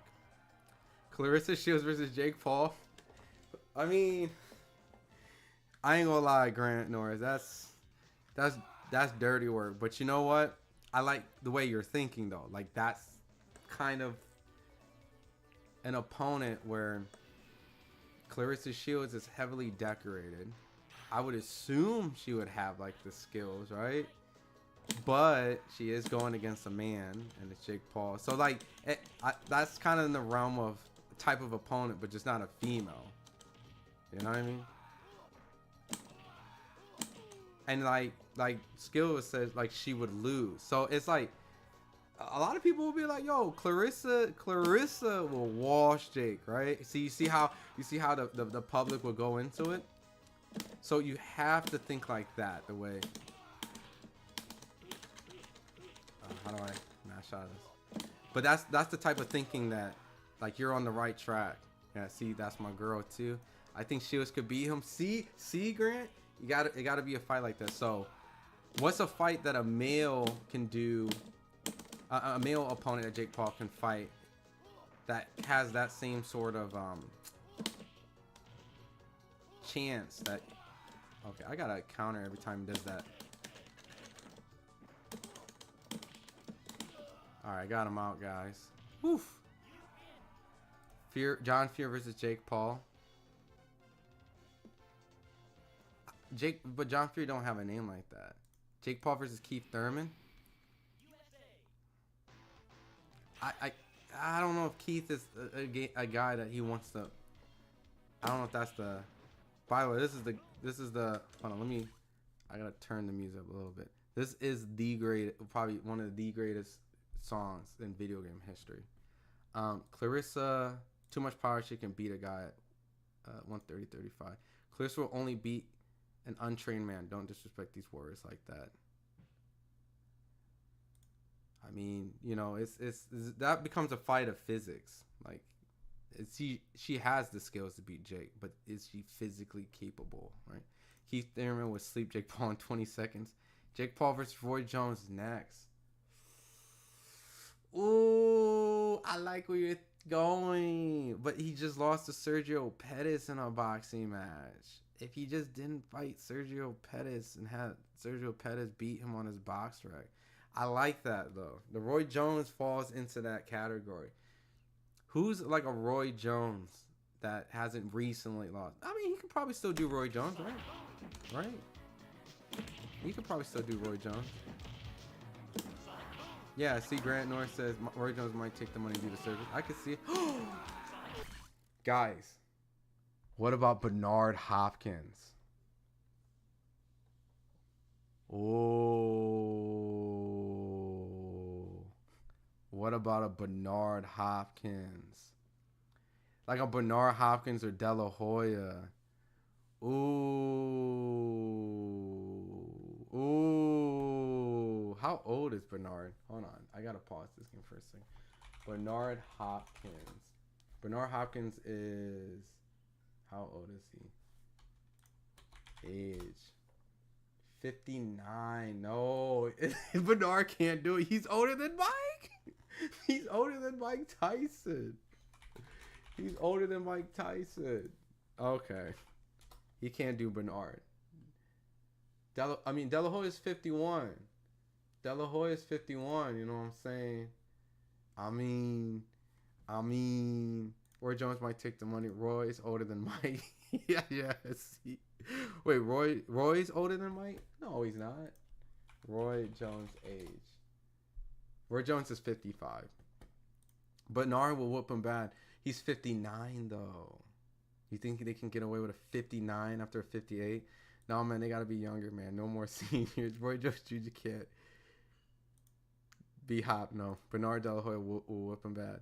Fish next. No, Jake Paul will beat them. Nope, too old. How about in how about in the 40s? Does the 40s work? Because De La Hoya is 51. Boxers that are in their 40s. You can't go to the 30s yet.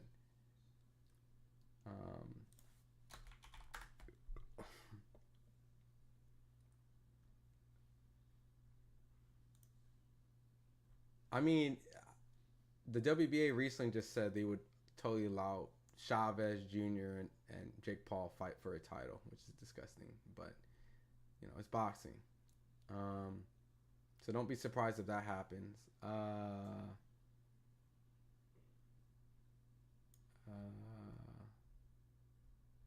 don't know, man. Who could he fight?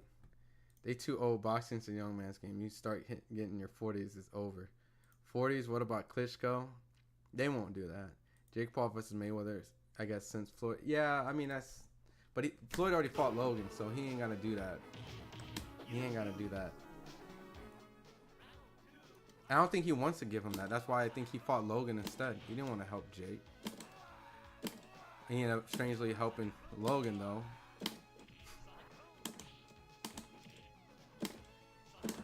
This is actually, I feel like Mike Tyson fighting Jake Paul right now. I feel like I'm fighting Jake Paul while I'm 58. These sonic booms, I can't move. I can't move.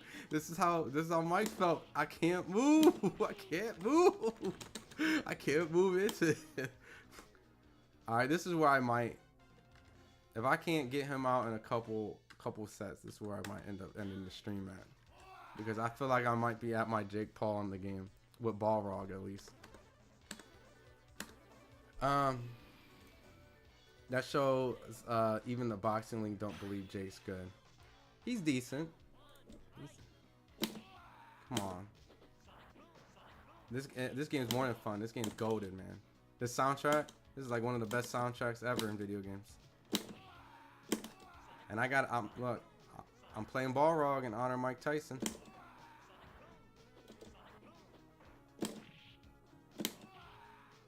I could do it. I could do it. Come on, baiting your sonic boom out. Come on. The computer's so cheap.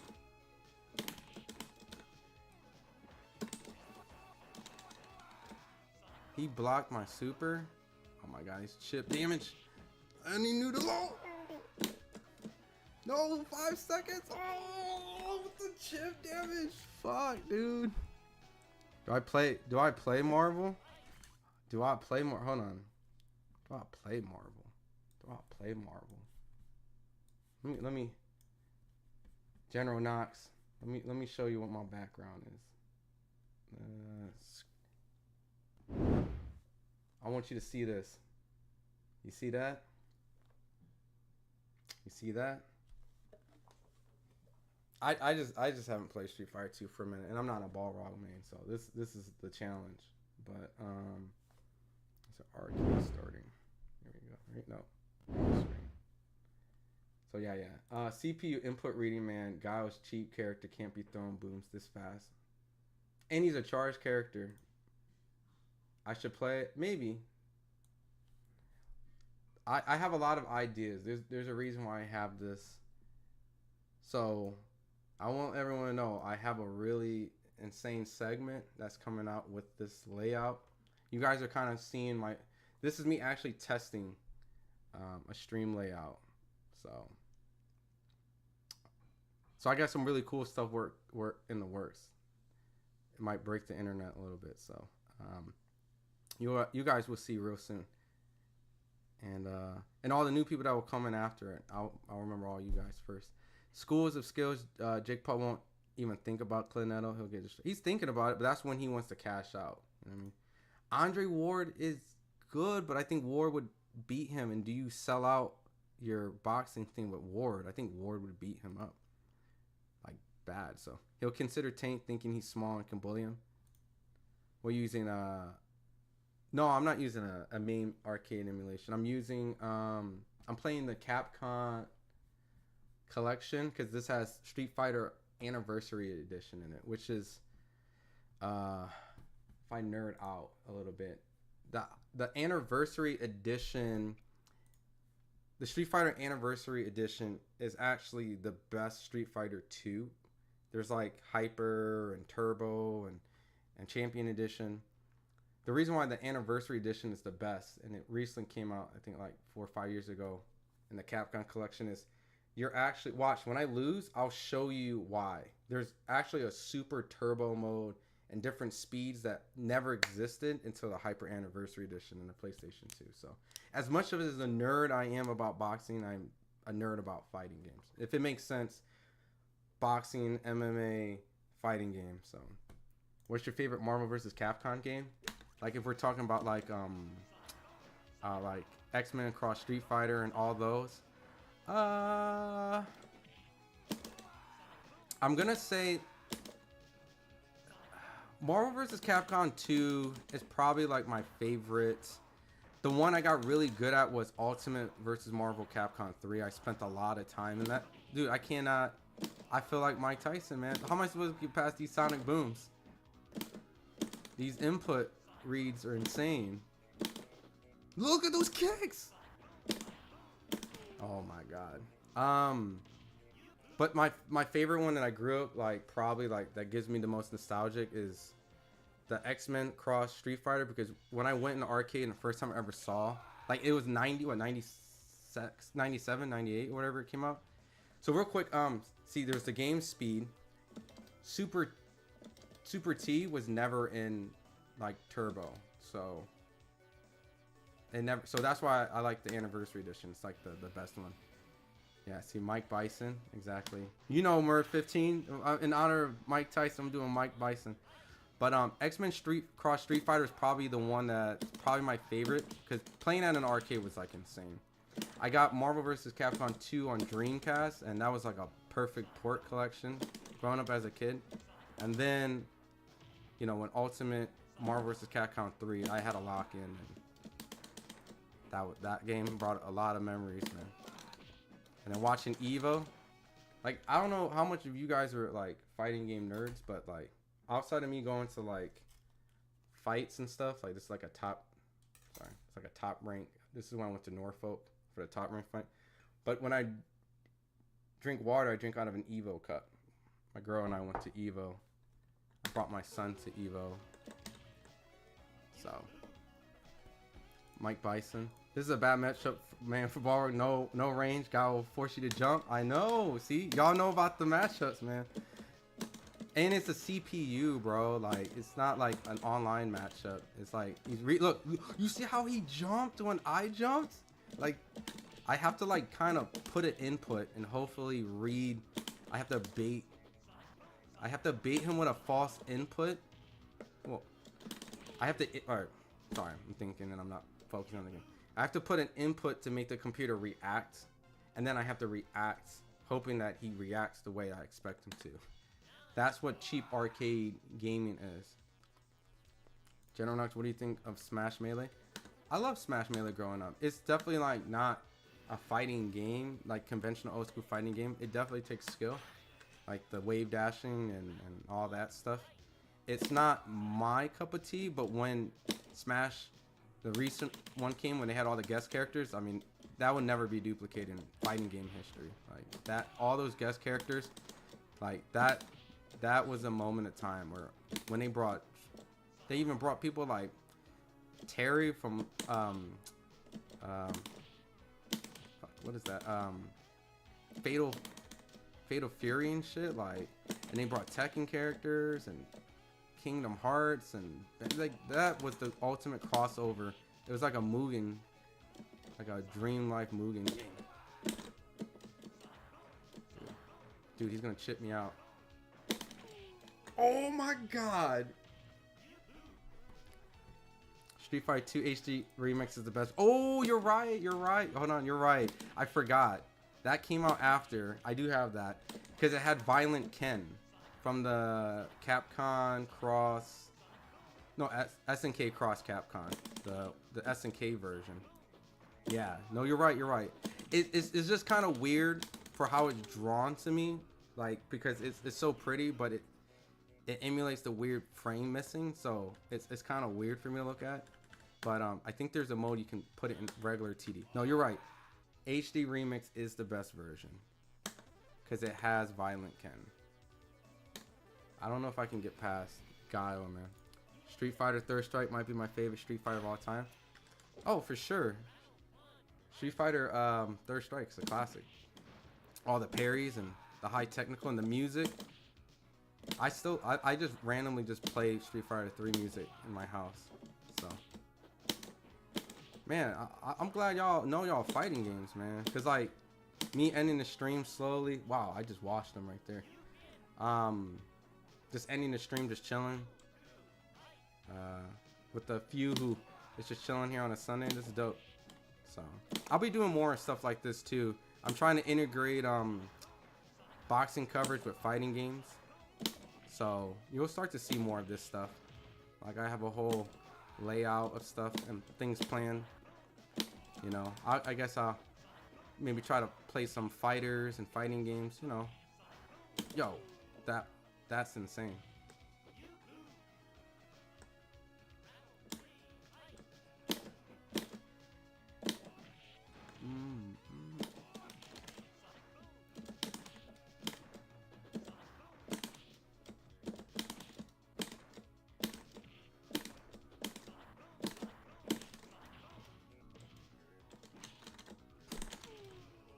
I'm gonna do one more, y'all.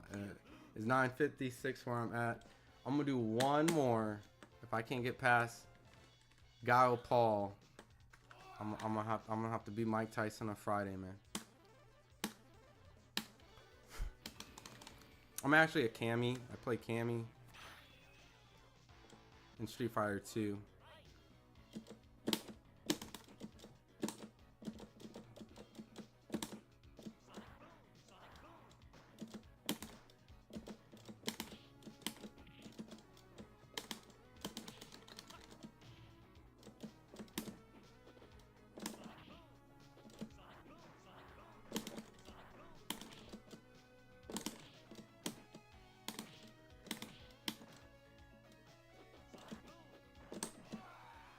Yo, he read the low? That's crazy. Whew.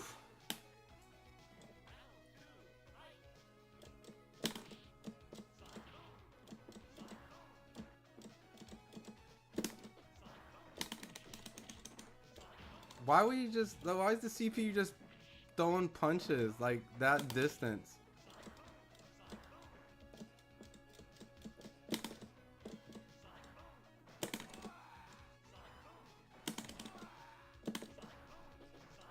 What the fuck am I supposed to do?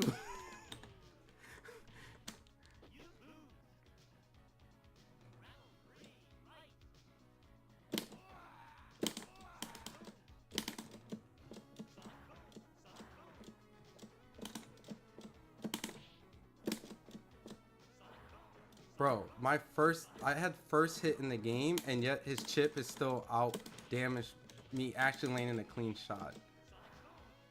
Dude, the chip is crazy. Look at my health just when I'm blocking.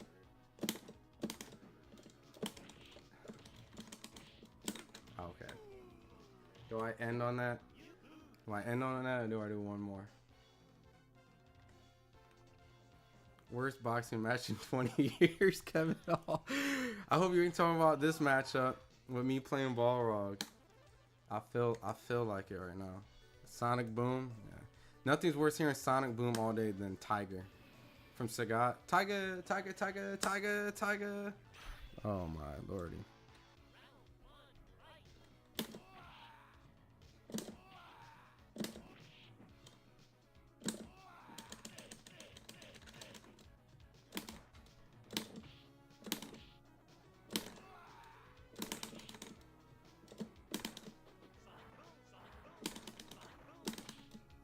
Yo, dude's walking forward doing Sonic Booms. This is insane.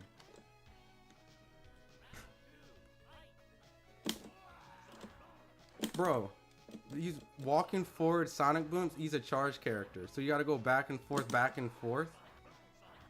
And he's... Bro, what the fuck are these Sonic Booms?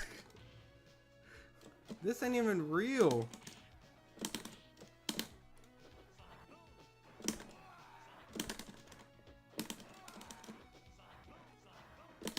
Oh my god.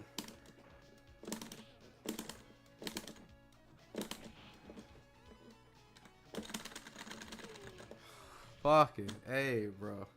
This guy was really... I thought you at least had 2 charge seconds for a boom, bro. Dude, and I feel like my defense was on point there too. Oh my god.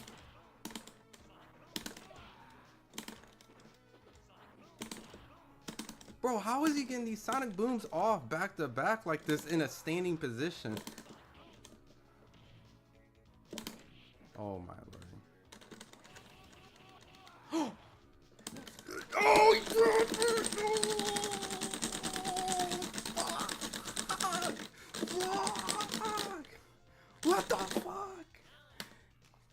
What the fuck? What the fuck? I went for the grab. I went for the grab. It input read me and it grabbed me. It grabbed me when I can't even grab input. This is crazy.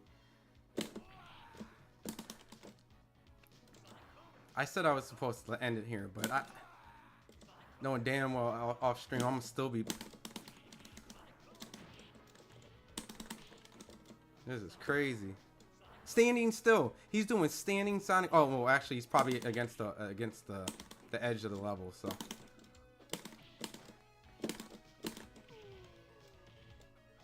Bro, this is absolutely ridiculous. Now let's Rick walking forth throwing booms. You know, CPU's cheating, bro. What the fuck?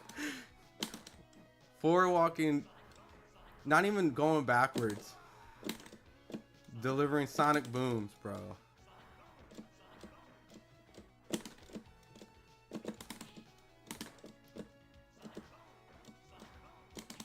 Ah, shit. That was my bad. I actually prematurely released my charge, but oh, this is exhausting. Oh shit. You gonna block that, of course. Too far away. I don't even play ball rock, man. This feels so much work. This feels like so much work. I'm like not even halfway through the arcade too. Oh my god. I'll be forgetting how broken playing arcade versions of Street Fighter was and not the consoles. Nothing's worse than Mortal Kombat 2 arcade though. I ain't gonna lie though. If I was playing like Mortal Kombat 2 right now, I'd be probably screaming. Like literally waking up my son and everything. My girl be coming in here like, what the fuck? Sonic boom with my cheeks on a Sunday.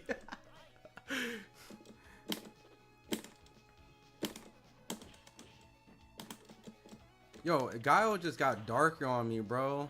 What? Oh yeah.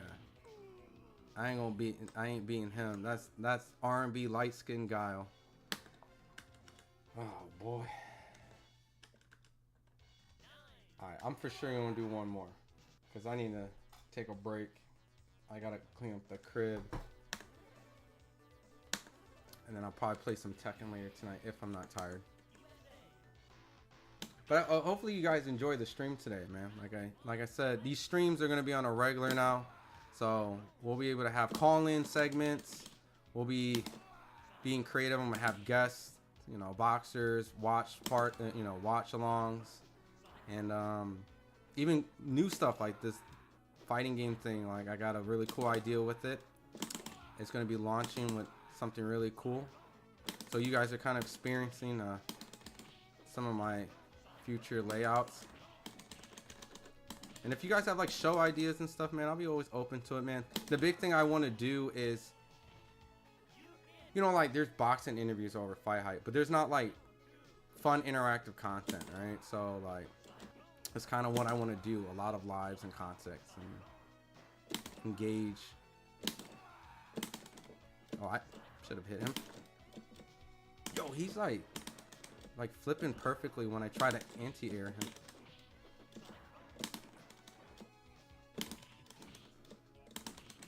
Whoa, whoa, whoa, I'm dazed that quick. Bro did a combo with a boom like that and a flash kick, no charging. R&B light skin, that's funny. Oh, thanks, babe. Thanks. girl brought me some food. R&B light skin. That's what he was, right? Look, he's like, his skin tone is.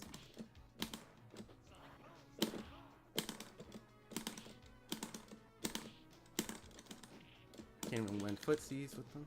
Actually, I kind of was.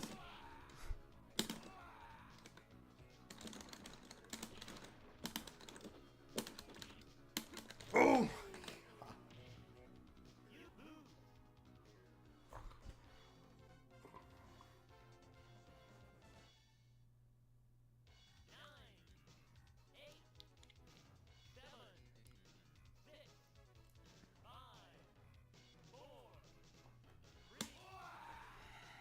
You know how much money this would be in the arcade if I was spending?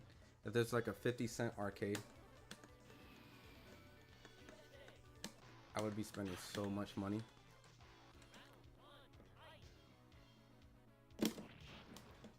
I've probably spent like 20 bucks already by now. And like 12 bucks was on Guile. Guile Paul. Every time I see Jake Paul, I'm gonna play this song. I can cheese you too. Did I find the hack? Did I find the cheese?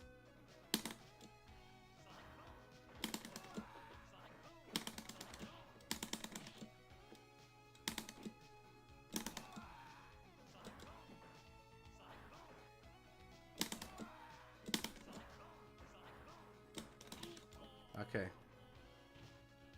It's like 0-13 now. Chill out, bro. Ain't that bad. Okay, I got my anti-air when he jumps. I'm blocking the sonic booms. I'm charging. Oh, shit. He's hit me with the footsies. It's the chip that I'm worried about. Oh, shit. I can't.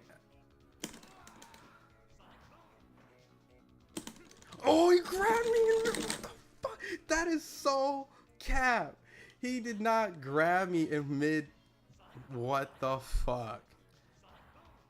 You gotta admire old school fighting games, man. They really test you. They really test you.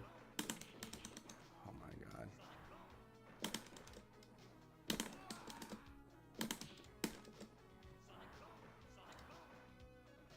Come on, you know you want to.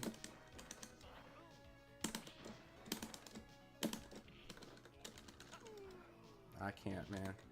I can't, bro. He grabbed me in mid-dash.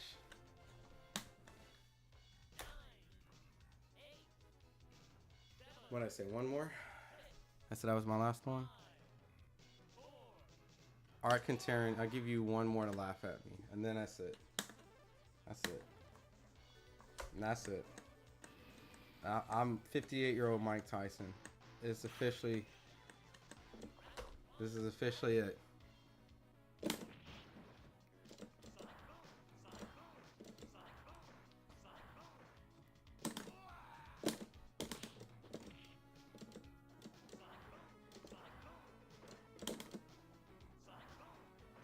Okay, yeah, I gotta tap out, bro. I'm not beating Gao Paul, bro.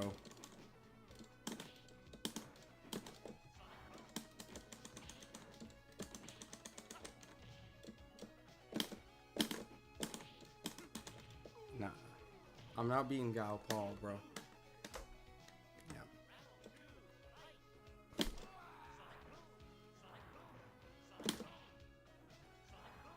Now fatigue is kicking me. I don't even know why I dashed until a mid-sonic boom already. Gotta get in, bro. Let me in.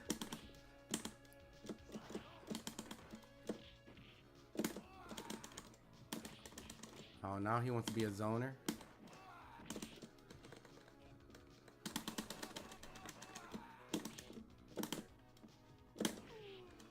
Alright, I'm tapping out.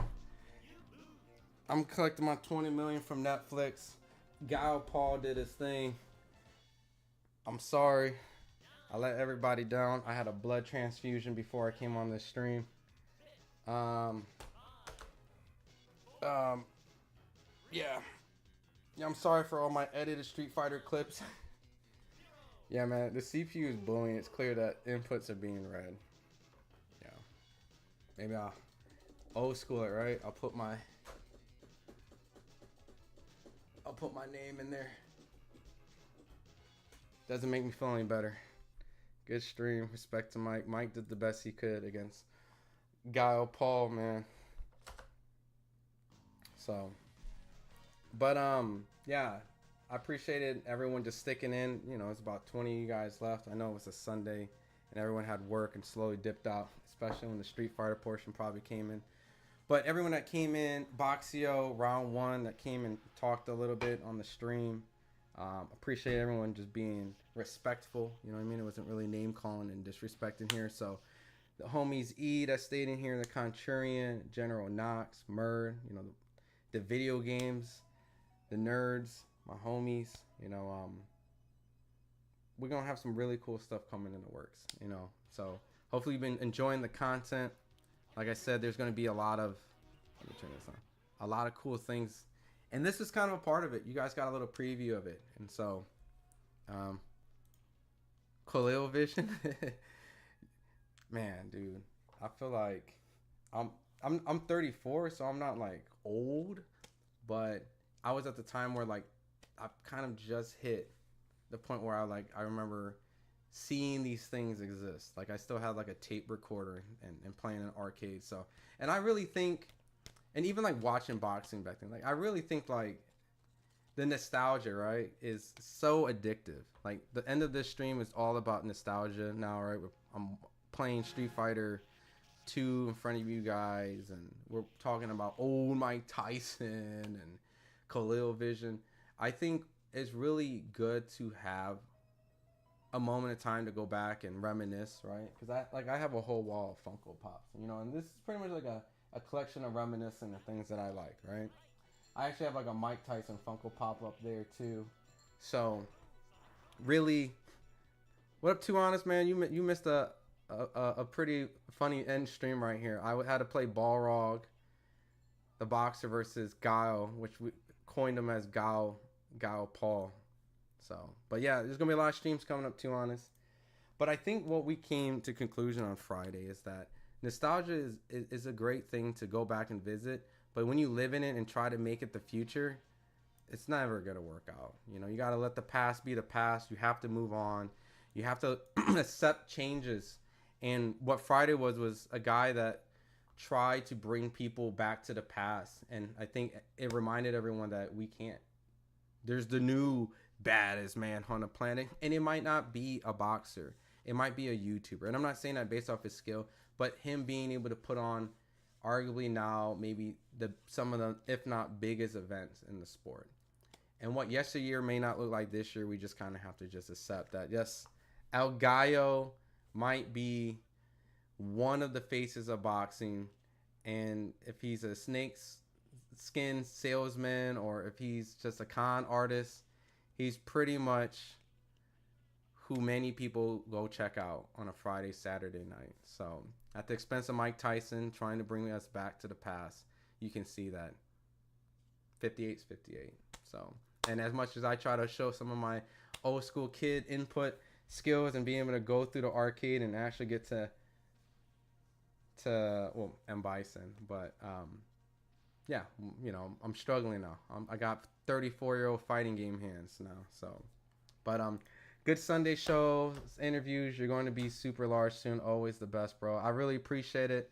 You know, I'll be going at fights still, but I'm gonna slow down from going to every single fight that I used to do to kind of being more here, like a live personality and kind of engaging with you guys. So we'll still be getting a lot of content. We'll still be going. You know, we got a large team of people, and you know, I think it's time for me to kind of shine here with you guys and have some fun. So, but I'll still be doing interviews, of course, and I'll still be going around. So, to be honest, Friday was purely for entertainment purposes solely. Didn't view it as an actual fight from the beginning. Lowered expectation. Yeah, you know. And you know, we knew what it was, and it was a great card of fights. You know what I mean? I'm not saying it was a terrible night. The co-main was electric. Many people were saying it was fight of the year. Mario Barrios and Abel Ramos, pure pure entertainment, blood and guts. Shushu Carrington came back and made himself look great after the tough fight with Sangawa. Lucas Baldy got to fight again after Ashton Silva knockout, possibly knockout of the year. So a lot of good things happened Friday, and then Saturday, a lot of action also happened with Tevin Farmer dropping Cepeda. Arnold Barboza beat Ramirez, and not like an exciting fight, but he finally got a big win underneath his belt.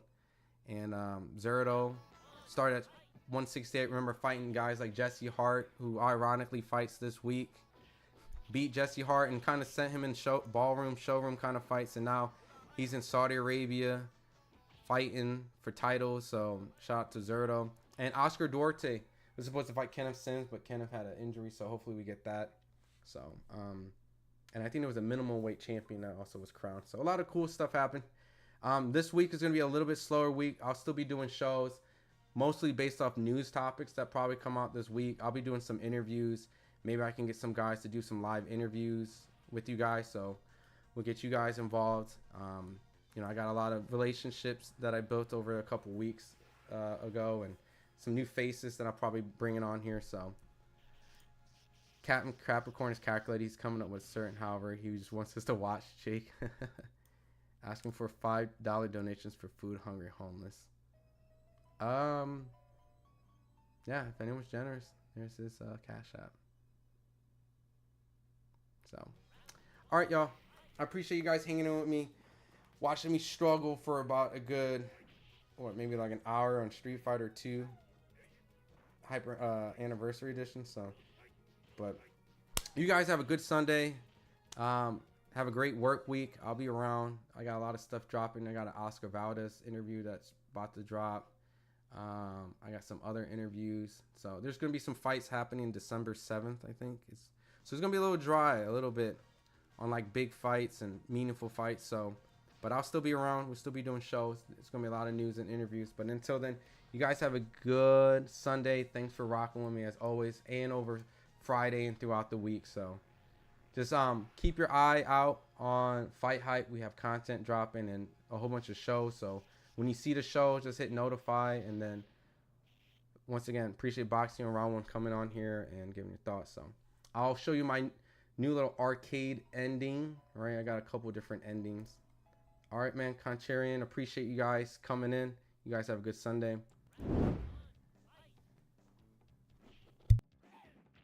Shit, actually, is it not? Hold on. It's supposed to be ending, but I don't have my... Sorry.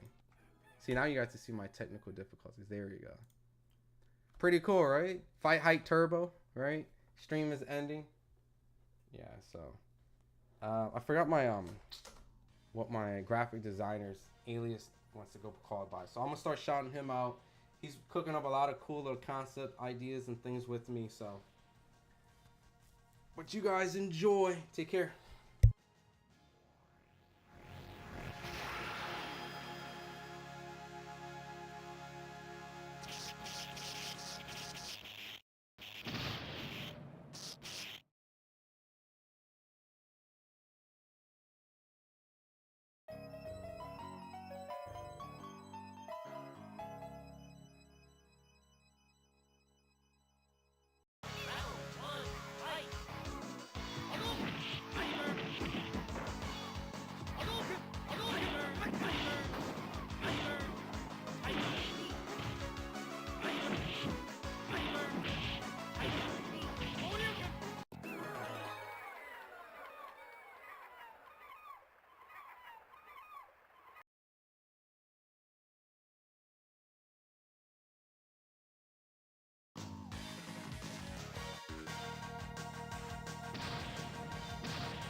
Round one, fight!